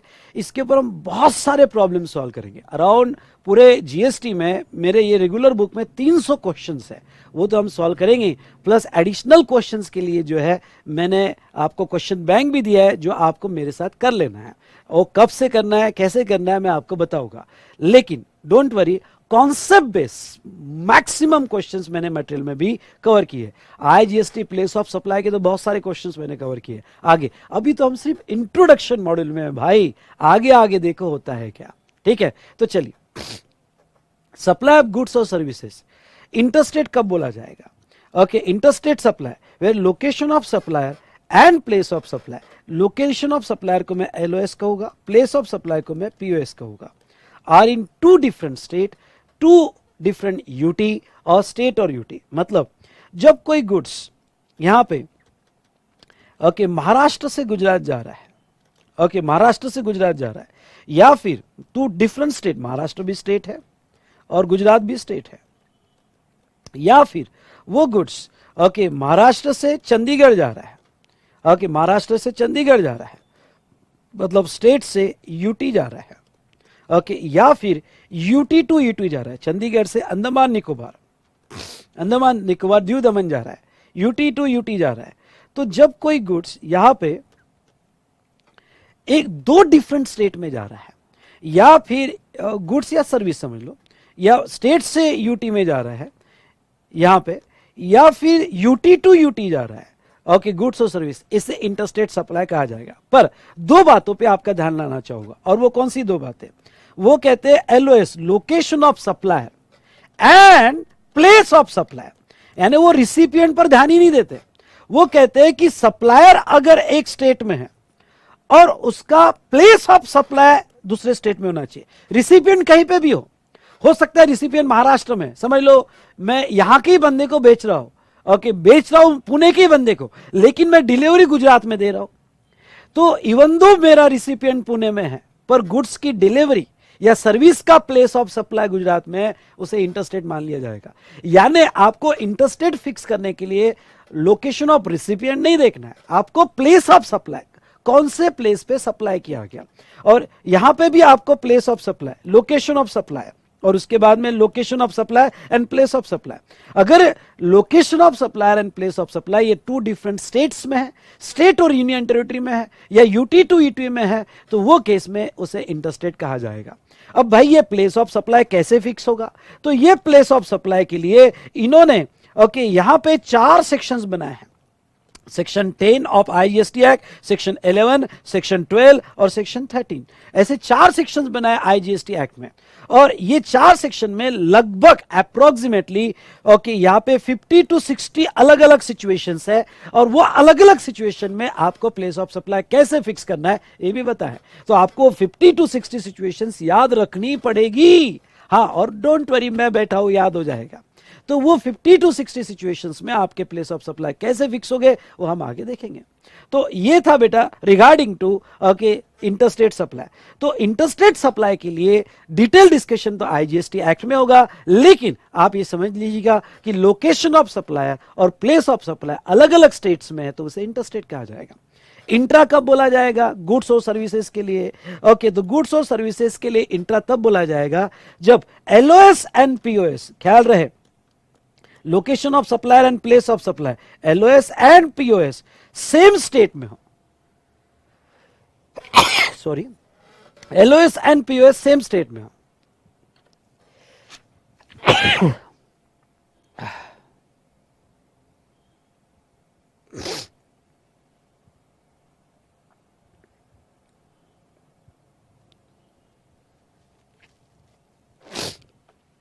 सॉरी बेटा, आज तबीयत थोड़ी बहुत ठीक नहीं है, बट हमारा डिस्कशन हम कंटिन्यू में लेंगे।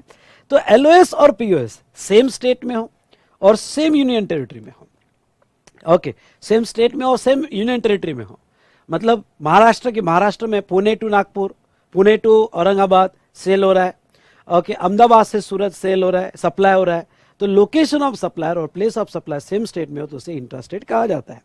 ओके, तो यहाँ पे आपका लोकेशन ऑफ सप्लाई और प्लेस ऑफ सप्लाई दो अलग अलग स्टेट में है तो वो इंटरस्टेट बोला जाएगा, इंटरस्टेट बोला जाएगा। ओके, गुड्स का, या अगर एलओएस लोकेशन ऑफ सप्लाई और place of supply same state में है तो इसे इंट्रा कहा जाएगा।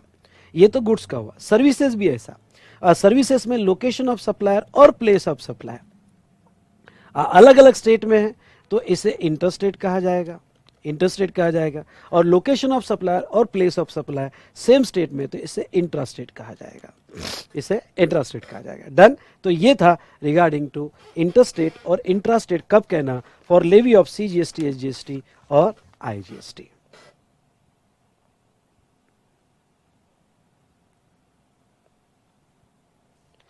ठीक है,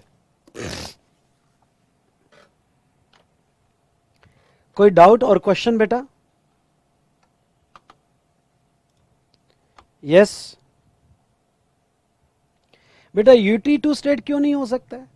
ओके, चंडीगढ़ से माल बेचा गया पंजाब में, चंडीगढ़ यूनियन टेरिटरी है, अमृतसर बेचा गया तो वो यूटी टू स्टेट हो जाएगा।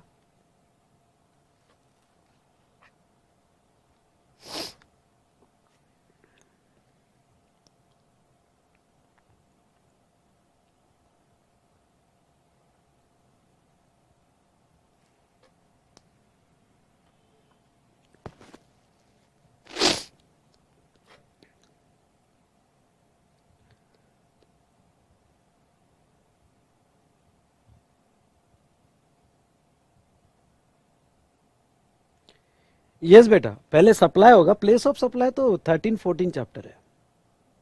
चलो,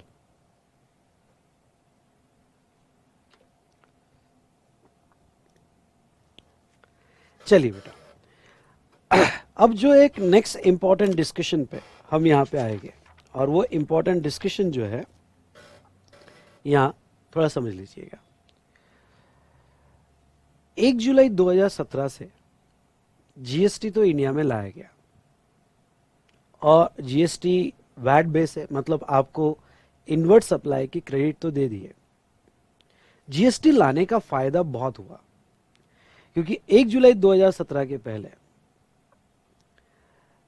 क्रेडिट सिस्टम इंडिया में थे, लेकिन क्रेडिट सिस्टम जो इंडिया में थे, लेकिन सेंट्रल गवर्नमेंट के जो टैक्सेस थे उसका क्रेडिट स्टेट में नहीं मिलता था, और स्टेट के जो टैक्सेस थे उसका क्रेडिट सेंट्रल में नहीं मिलता था। और मैन्युफैक्चरिंग सेक्टर्स के लिए क्रेडिट मैकेनिज्म अलग था, सर्विस सेक्टर के लिए अलग था, और ट्रेडिंग सेक्टर के लिए अलग था। आज ऐसा नहीं है। आज जीएसटी में कोई भी बिजनेसमैन हो उसको एक ही नजर से देखा जाता है और सबको मैकेनिज्म सेम है। क्या आप जानना चाहते हो कि 1 जुलाई 2017 के पहले क्या प्रॉब्लम हो रहे थे और जीएसटी ने कितना बड़ा बेनिफिट दिया? ये कैसे कहा गया कि 1 नेशन 1 टैक्स और 1 मार्केट? चलिए देखते हैं। ठीक है, कॉन्सेप्ट को समझ लो। ये डायग्राम मैं आपको हमारे ग्रुप में प्रोवाइड कर दूंगा, या अभी आप स्क्रीनशॉट ले सकते हो। ठीक है, पहले इस कॉन्सेप्ट को समझ लो, या आपको कंप्लीट करनी है डायग्राम। मैं चाहता हूं कि आप कंप्लीट करें। ये कोर्स का सबसे बड़ा फायदा ये है कि मैं आपसे बहुत चीजें करवा के लूंगा, और इतनी चीजें करवा के लूंगा कि आपकी इतनी प्रैक्टिस हो जाएगी कि मजा आ जाएगा, आपको रियली मजा आ जाएगा। ठीक है, तो आप जब तक खुद नहीं करते हो, देखो खुद के टीचर खुद बनो, और जब तक आप खुद नहीं करते हो तब तक ग्रिप नहीं आती है, और मैं वो आपसे करवा के लूंगा। Problem in tax credit system in India before 1 जुलाई 2017। मैंने यहां पे 3 सेक्टर लिए हैं, मैन्युफैक्चरर, सर्विस प्रोवाइडर और ट्रेडर। पूरा बिजनेस इंडिया में 4 सेक्टर में डिवाइड होता है। तीन सेक्टर में डिवाइड होता है। गुड्स का सेक्टर जो मूवेबल गुड्स में डील करते हैं, सर्विस सेक्टर और रियल इस्टेट। हम जीएसटी पढ़ रहे हैं इसलिए हमारा रियल इस्टेट से कोई कंसर्न नहीं है, क्योंकि रियल इस्टेट में जो सेल परचेस होती है उसके ऊपर स्टैम्प ड्यूटी लगती है और वो जीएसटी में मर्ज नहीं है। मेरा मोस्टली कंसर्न है गुड्स और सर्विसेज पे जो इंडिया में बिजनेस होता है। गुड्स के सेक्टर दो इसमें डिवाइड होते हैं, एक तो जो गुड्स बनाते हैं और सेल करते हैं, और एक वो सेक्टर जो सिर्फ सेल करते हैं, ट्रेडिंग सेक्टर। ट्रेडर तो मैन्युफैक्चरर भी है, लेकिन ऐसे ट्रेडिंग सेक्टर जो परचेस और सेल करते हैं, और दूसरा सर्विस सेक्टर। इसलिए हमारे इस अप्रोच को डेवलप करने के लिए इस अप्रोच को डेवलप करने के लिए मैंने तीनों चीजें साथ में ले ली है। और मैन्युफैक्चरिंग सेक्टर को 1 जुलाई 2017 के पहले कैसे देखा जाता था, सर्विस सेक्टर को कैसे देखा जाता था, और ट्रेडिंग सेक्टर जो सिर्फ परचेस और सेल करता है उसको कैसे देखा जाता था। चलिए देखते हैं, मजा आएगा आपको। यहां पे पहले आते हैं मैन्युफैक्चरिंग सेक्टर पे। मैन्युफैक्चरर अपने फैक्ट्री के लिए, देखो ये जो डायग्राम्स मैंने बनाई है इसके लिए बहुत मेहनत की है, कोई भी कैरेक्टर कॉपी नहीं किया है, इवन ऐसे रोड्स भी हमने बनाए हैं। ठीक है, तो देखिए अब समझ लो ये मैन्युफैक्चरिंग सेक्टर है, और ये मैन्युफैक्चरर गुड्स परचेस कर रहा है, और ये गुड्स उसके रॉ मटेरियल होगा, इनपुट होगा वाटर हीट में भी। जब वो अपने सप्लायर से, सप्लायर भी मैन्युफैक्चरर समझ लो, सप्लायर से गुड्स परचेस कर रहा है, तो ऐसे केस में इनवॉइस, परचेस इनवॉइस आ रहा है, उसके इनपुट्स का वैल्यू है 1 लाख रुपए। एक्साइज ड्यूटी उसके ऊपर लगी है, क्योंकि 1 जुलाई 2017 के पहले एक्साइज लगता था, तो एक्साइज मैन्युफैक्चरर से लिया इसलिए एक्साइज लगा 10,000 रुपए, और उसने सेल किया इसलिए वैट भी लगा, और वैट कैलकुलेट करने के लिए एक्साइज भी ऐड होता था। तो तुम्हारे परचेस बिल में एक्साइज भी दिख रहा है और वैट भी दिख रहा है। आते हैं, एक्साइज सेंट्रल गवर्नमेंट का रेवेन्यू था और वैट स्टेट गवर्नमेंट का रेवेन्यू था। यह तो बात हुई तुमने गुड्स खरीदा फॉर मैन्युफैक्चरिंग। अब हम बात करेंगे तुमने सर्विस खरीदी। अब एक मैन्युफैक्चरर बहुत सारी सर्विस खरीद रहा है, ट्रांसपोर्टर की सर्विस खरीद रहा है बिजनेस के लिए, ऑडिटिंग, जॉब वर्क, रिपेयरिंग वगैरह दुनिया भर की मशीनरी रिपेयरिंग एक्सेट्रा। वो मैन्युफैक्चरर तो कुछ सर्विसेज भी खरीद रहा है। जब वो सर्विसेज के बिल ले रहा है तो वैल्यू 50,000 और सर्विस टैक्स तब 15% लगता था, और 7,500। अब आपको एक बात बता दूं, सर्विस टैक्स तब सेंट्रल टैक्स था, स्टेट को रेवेन्यू नहीं मिलता था, सर्विस टैक्स का रेवेन्यू पूरा सेंट्रल को मिलता था। तो ऐसे केस में 15% का सर्विस टैक्स लगा 7,500। तो वो दो चीजें खरीद रहा है, उसके इनपुट और इनपुट सर्विसेज। फिर बनाता था फाइनल प्रोडक्ट, गुड्स बना रहा है इनपुट्स और इनपुट सर्विसेज को खरीद के। अब ये जो वो गुड्स बना रहा है, ध्यान से सुनिएगा, ये जो वो गुड्स बना रहा है, ये वो सेल कर रहा है, आउटवर्ड सेल हो रहा है। अब गुड्स की वैल्यू 3 लाख रुपए है। अब उसने गुड्स मैन्युफैक्चर किया इसलिए फिर से एक्साइज लगेगा, क्योंकि उसने भी नया गुड्स मैन्युफैक्चर किया। एक्साइज लगा 3 लाख पे, एक्साइज ड्यूटी 30,000, और वो सेल कर रहा है इसलिए वैट भी लग रहा है। तो अब आपके मैन्युफैक्चरर हो, तो मैन्युफैक्चरर के जो परचेसेस हुई है इनपुट्स की, इनपुट सर्विसेज की, उसके परचेसेस पे 3 टैक्स लग के आए, excise central tax, service tax central tax, और वैट स्टेट टैक्स। क्रेडिट क्या होता है इसका बेसिक जानकारी तो आपको होगा, ये मैं समझ के चल रहा हूं, इंटर लेवल पे आपने पढ़ा होगा, क्योंकि इतना डिटेल में मेरे को जाना पॉसिबल नहीं है। सेट ऑफ क्या होते हैं, क्रेडिट क्या होते हैं, ये आपको पता है। हाँ, जिसने जीएसटी ऑप्शन में ही छोड़ा, फिर भाई आप यहाँ पे कि जो मैं कह रहा हूं वो सुन लो। तो ऐसे केस में यहां पे क्या होता था, हर कोई मैन्युफैक्चरर जो भी उसने इनपुट पे टैक्सेस दिए हैं उसके सेट ऑफ चाहता है, नहीं तो वो कैस्केडिंग इफेक्ट क्रिएट करेगा, सेट ऑफ नहीं आएगा। तो ऐसे सिचुएशन में यहां पे वो एक्साइज का, वैट का, सर्विस टैक्स का जो उसने परचेसेस पे दिए उसका सेट ऑफ तो चाहेगा, पर आपके 3 इनपुट टैक्सेस थे। कौन से 3 इनपुट टैक्स थे? एक्साइज था, वैट था और सर्विस टैक्स था।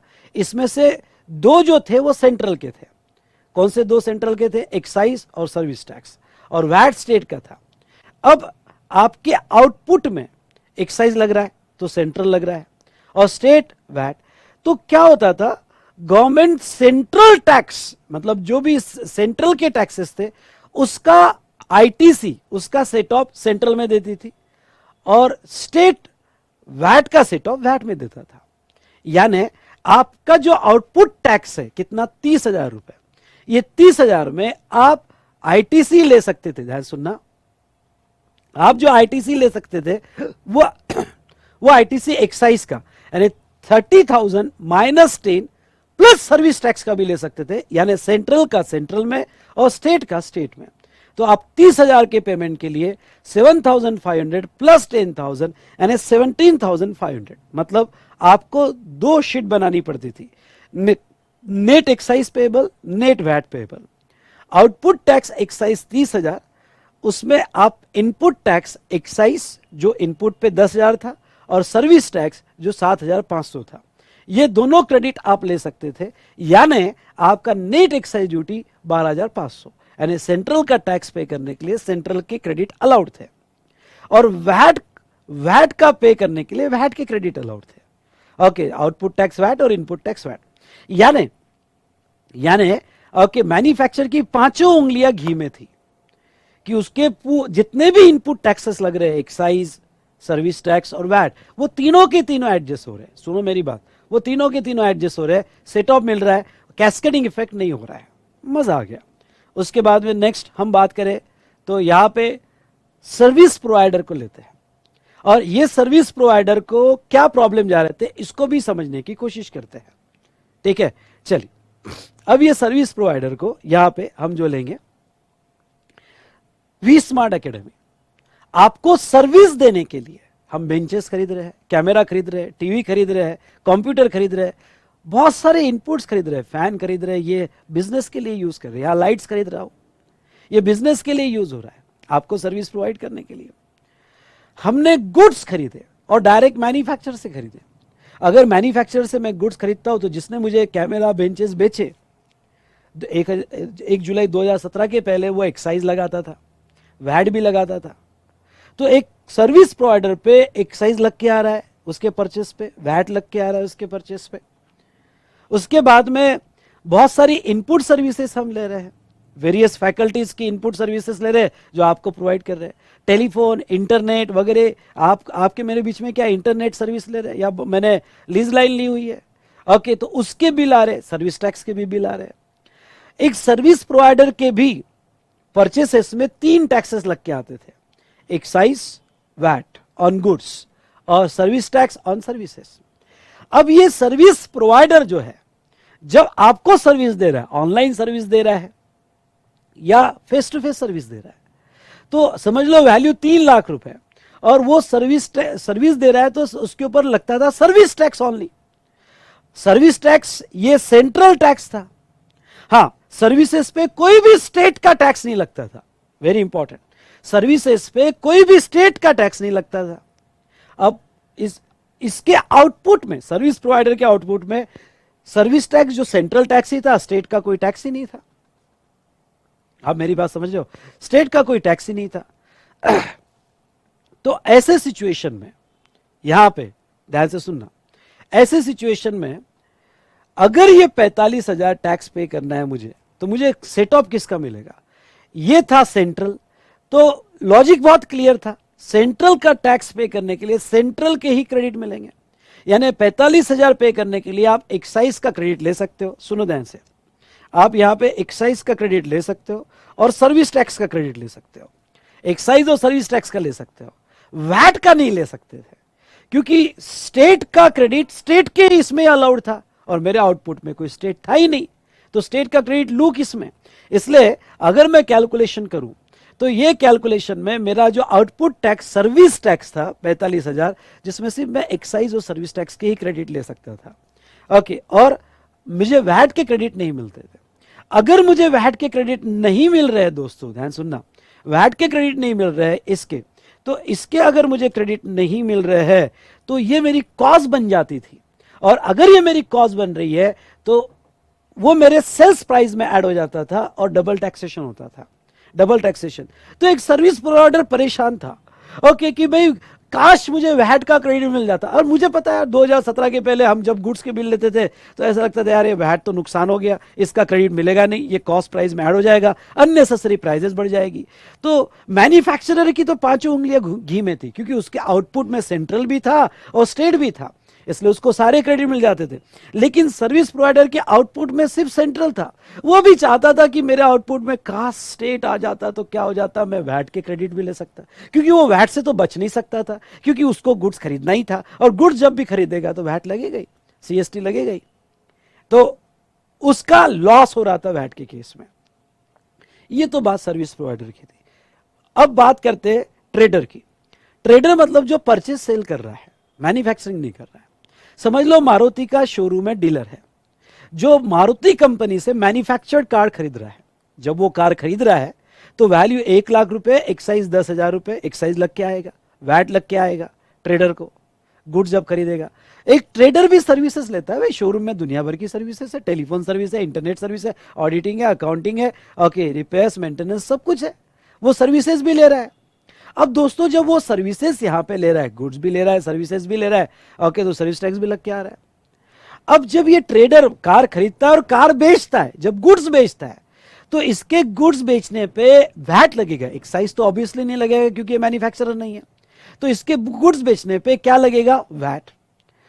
अब ये वैट स्टेट टैक्स था।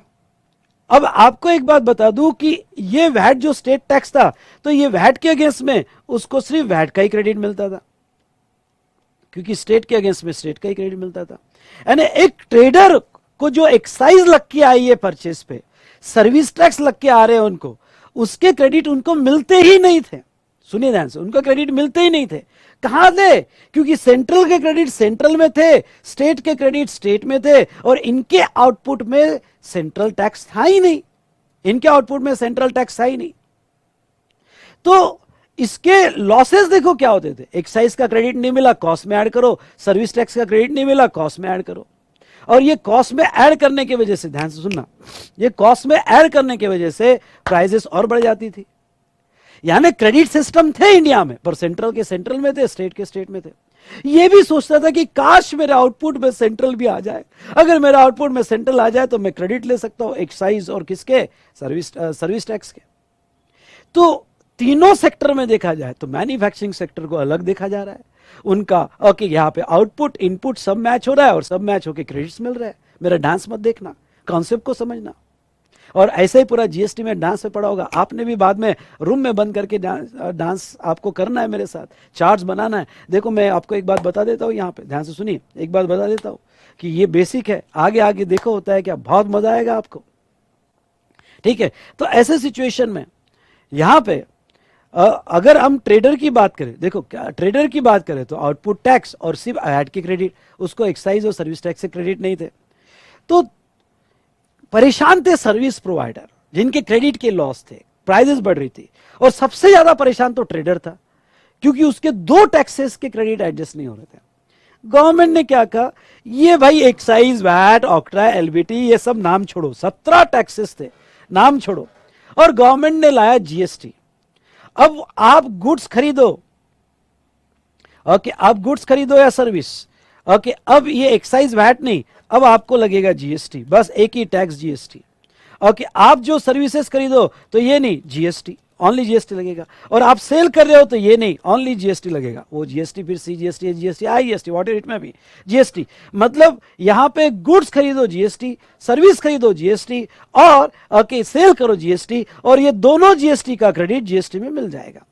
मैन्युफैक्चरर को कोई ज्यादा फर्क नहीं पड़ा, क्योंकि मैन्युफैक्चरर तो पहले भी पूरे क्रेडिट लेता था, अभी भी ले रहा है जीएसटी में।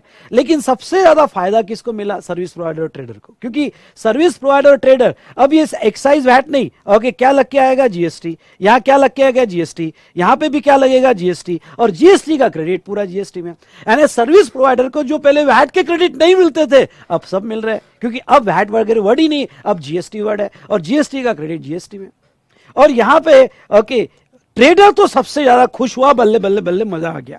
ओके, क्या मजा आ गया ट्रेडर के इसमें? ओके, कोई एक्साइज वैट नहीं, क्या तो जीएसटी। ओके, यहां क्या जीएसटी, और यहां क्या जीएसटी, तो जीएसटी के क्रेडिट जीएसटी में, मजा आ गया। यानी सबके क्रेडिट, यानी जो ट्रेडर को एक्साइज और सर्विस टैक्स से क्रेडिट नहीं मिलते थे, अब उनको जीएसटी के भी क्रेडिट मिलने लग गए।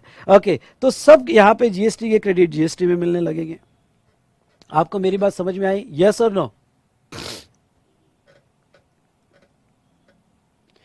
तो बेटा इस तरह से यहां पे, ओके, इस तरह से यहां पे जहां तक देखा जाए जीएसटी हेल्प हुआ, और जितना क्रेडिट आप अलाउ करोगे ना, उतनी ट्रांजैक्शन में ट्रांसपेरेंसी बढ़ती है। इनवॉइसेस लीगली जनरेट होते हैं, और क्रेडिट नहीं तो फिर यहाँ पे with bill without bill concept चलता है। क्योंकि पहले ट्रेडर सर्विसेज के बिल लेते ही नहीं थे, बोलते कैश में खत्म करे, इसके सेट ऑफ नहीं मिलेगा मेरे को। ओके, सर्विस टैक्स 15% लग रहा है, सेट ऑफ नहीं, मेरे को बिल नहीं चाहिए, कैश में कंप्लीट कर। लेकिन अब उसको क्रेडिट मिलने लगा, क्रेडिट मिलने लगा तो वो बिल लेगा, दे भाई बिल, मैं क्रेडिट भी लेता हूँ और मेरे खर्चे भी बुक होते हैं। तो यहां पे अब जीएसटी जो है one nation one tax one market पे लाया गया। ओके, अब मैन्युफैक्चरर हो, सर्विस प्रोवाइडर हो या ट्रेडर हो, सबको एक जैसा देखा गया और सबको यहां पे जो है कॉमन प्लेटफॉर्म पे लाया गया। ओके, इसको कहते हैं one nation one tax one market. I hope आपको समझ में आया होगा। तो आपको अब क्या करना है, आपको इसके स्क्रीनशॉट ले लेने हैं। आपको ऐसा पहले पूरा लिखना है, एक्साइज वैट वगैरह, और बाद में उसको क्रॉस करके आपको जीएसटी भी लिखना है कि भाई ये सब गए और क्या आया, तो ये आया जीएसटी। आपको बाद में मैं यहाँ पे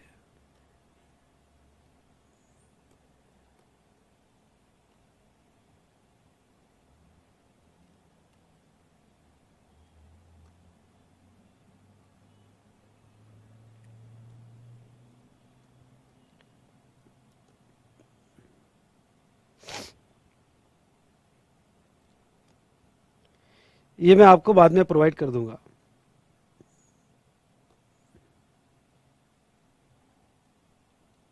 चलो, अभी अगर आपको कंप्लीट करना है तो स्क्रीनशॉट ले लो, डू इट फास्ट।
फटाफट स्क्रीनशॉट ले लो बेटा।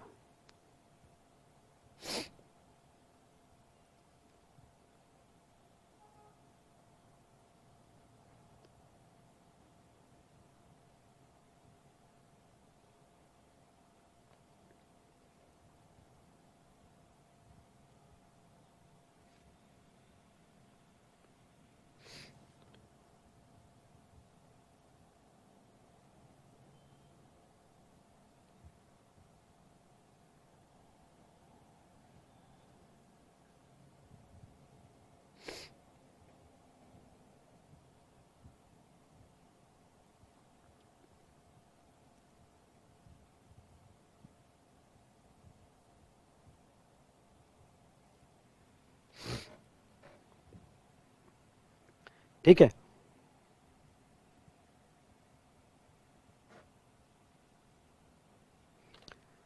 आपका एक क्वेश्चन हो सकता है कि सर हम स्टूडेंट है और हमें क्रेडिट नहीं मिलता है क्या? नहीं, वो जीएसटी या कोई भी लॉ हो, indirect tax is on ultimate consumer और आप अल्टीमेट कंज्यूमर हो, तो अगर आप अल्टीमेट कंज्यूमर हो तो आपको क्रेडिट वगैरह यहाँ पे नहीं मिलेगा,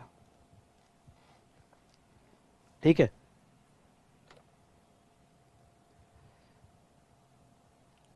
चलिए, तो अब हम देखते हैं बेनिफिट्स ऑफ जीएसटी। जीएसटी आने के बाद क्या फ़ायदे हुए। हमने जैसा एक फ़ायदा बहुत देखा कि मैन्युफैक्चरर, ट्रेडर, इनको और सर्विस प्रोवाइडर, इनको अब एक जैसे क्रेडिट मिलने लग गए। दोनों अब यहाँ पे कोई भी टैक्स हो उनके परचेसेस पे, वो पूरा उनका आईटीसी ले सकते हैं। चलिए, और कुछ बेनिफिट्स है फटाफट बता देता हूँ। देखिए, बेनिफिट्स ऑफ जीएसटी एग्जाम के हिसाब से प्रायोरिटी भी इतना इंपॉर्टेंट नहीं है। Creation of unified national market, yes भाई, या common market with common tax rate. भाई रेट पूरे इंडिया में एक जैसा रहेगा, प्रोसीजर इंडिया में एक जैसी रहेगी, जो भी इकोनॉमिक बैरियर्स है स्टेट्स के वो हटाए जाएंगे और एक integrated economy eight national level लाया जाएगा जीएसटी से, और ऐसा हुआ भी। उसके बाद में mitigation of ill effect of cascading. आज भी सेंट्रल टैक्स के क्रेडिट स्टेट में नहीं मिलते थे, स्टेट के नहीं, सेंट्रल में नहीं मिलते थे।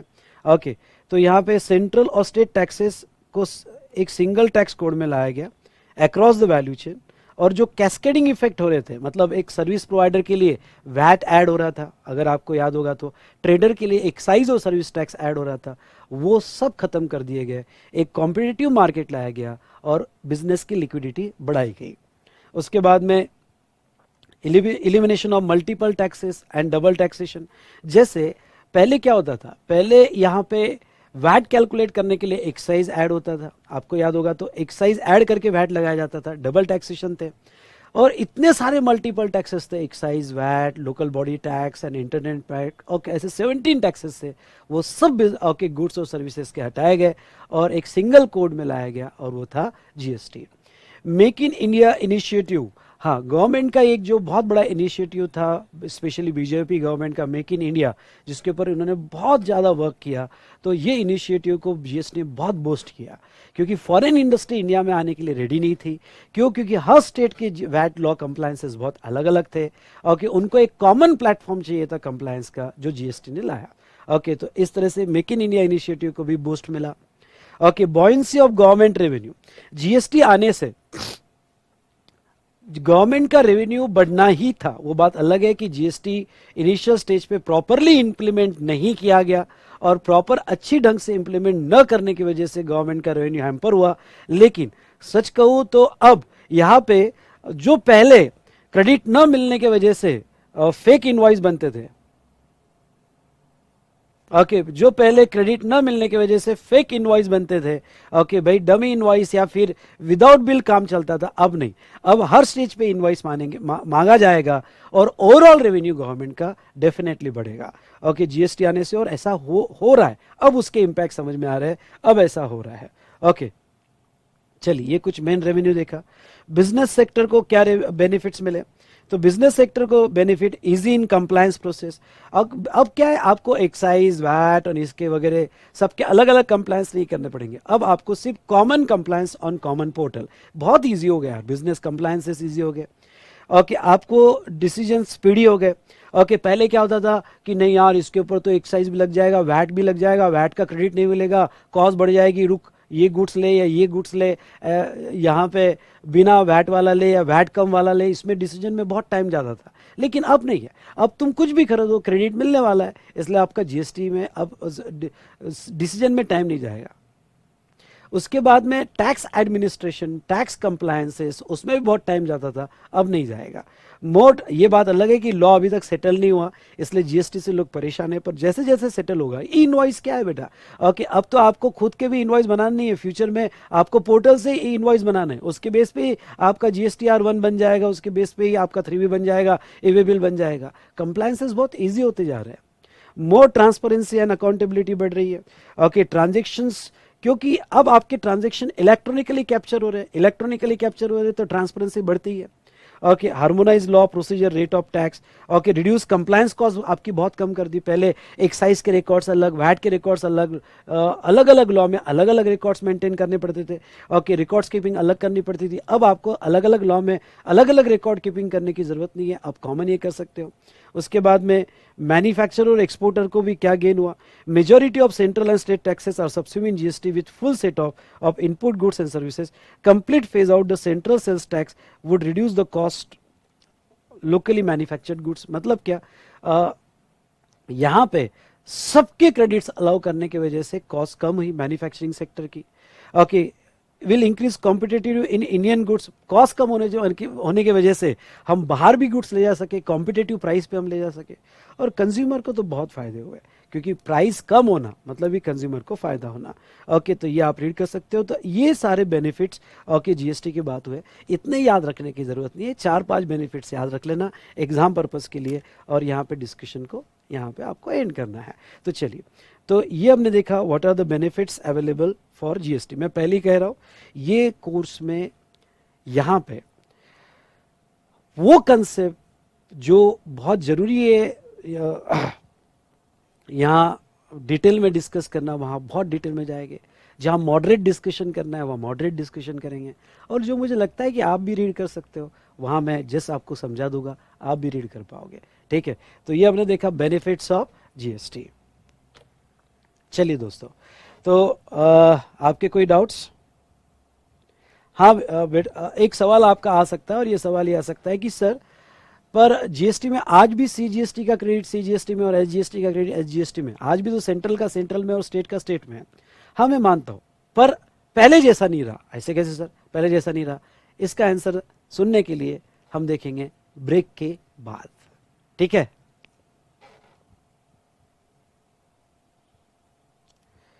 सो दोस्तों ब्रेक के बाद का डिस्कशन कब होगा आपको पता है, इवनिंग में 7 बजे हम इसी डिस्कशन को आगे कंटिन्यू करेंगे।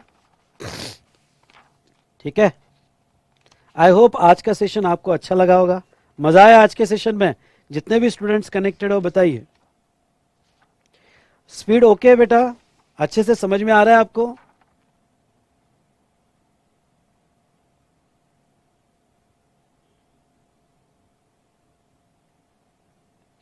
इंट्रोडक्शन आज खत्म हो जाएगा बेटा पूरा जीएसटी का।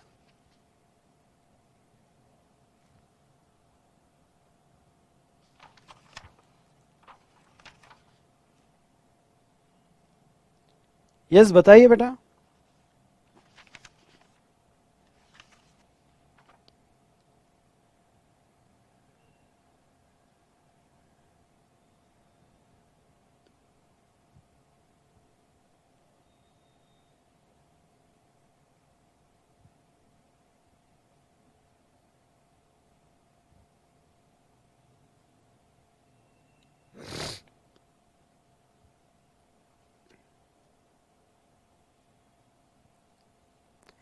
स्वरूप फिर अगर आपको, क्योंकि स्पीड तो यही रहेगी, लेकिन अगर आपको लग रहा है कि स्पीड में, तो फिर मैं आपको सजेस्ट करूंगा कि आप इनडेप्थ में जाए।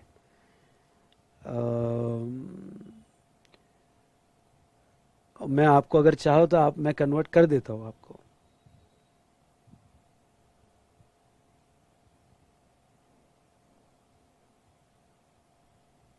Yes yes yes, online download और पेन ड्राइव जो है आपको यहाँ पे वो आपका इंटैक्ट वैसे ही मिलेगा आपको, आप बाद में भी डाउनलोड करके देख सकते हो। ये तो ऑनलाइन फैसिलिटी एडिशनल फैसिलिटी है।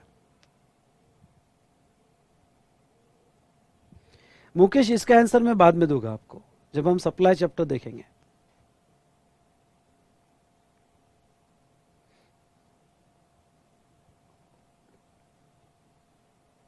हाँ, आप सबको, यस बेटा आप सबको एक बात बता दूं, ये रेगुलर मटेरियल से हम पढ़ रहे हैं, ये रेगुलर मटेरियल मैंने यहाँ पे इनडेप कोर्स में दिया है।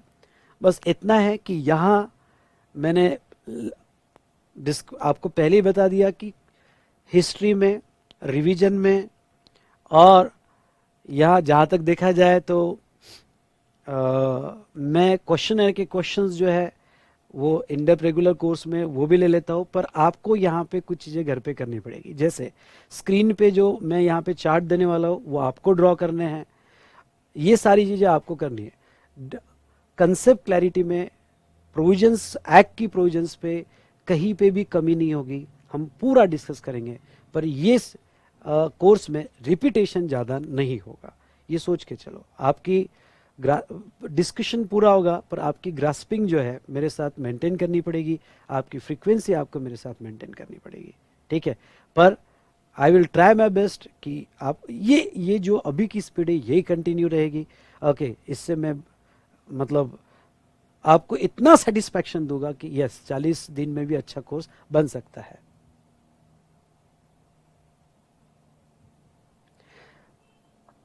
ठीक है, चलो तो हम देखेंगे ब्रेक के बाद।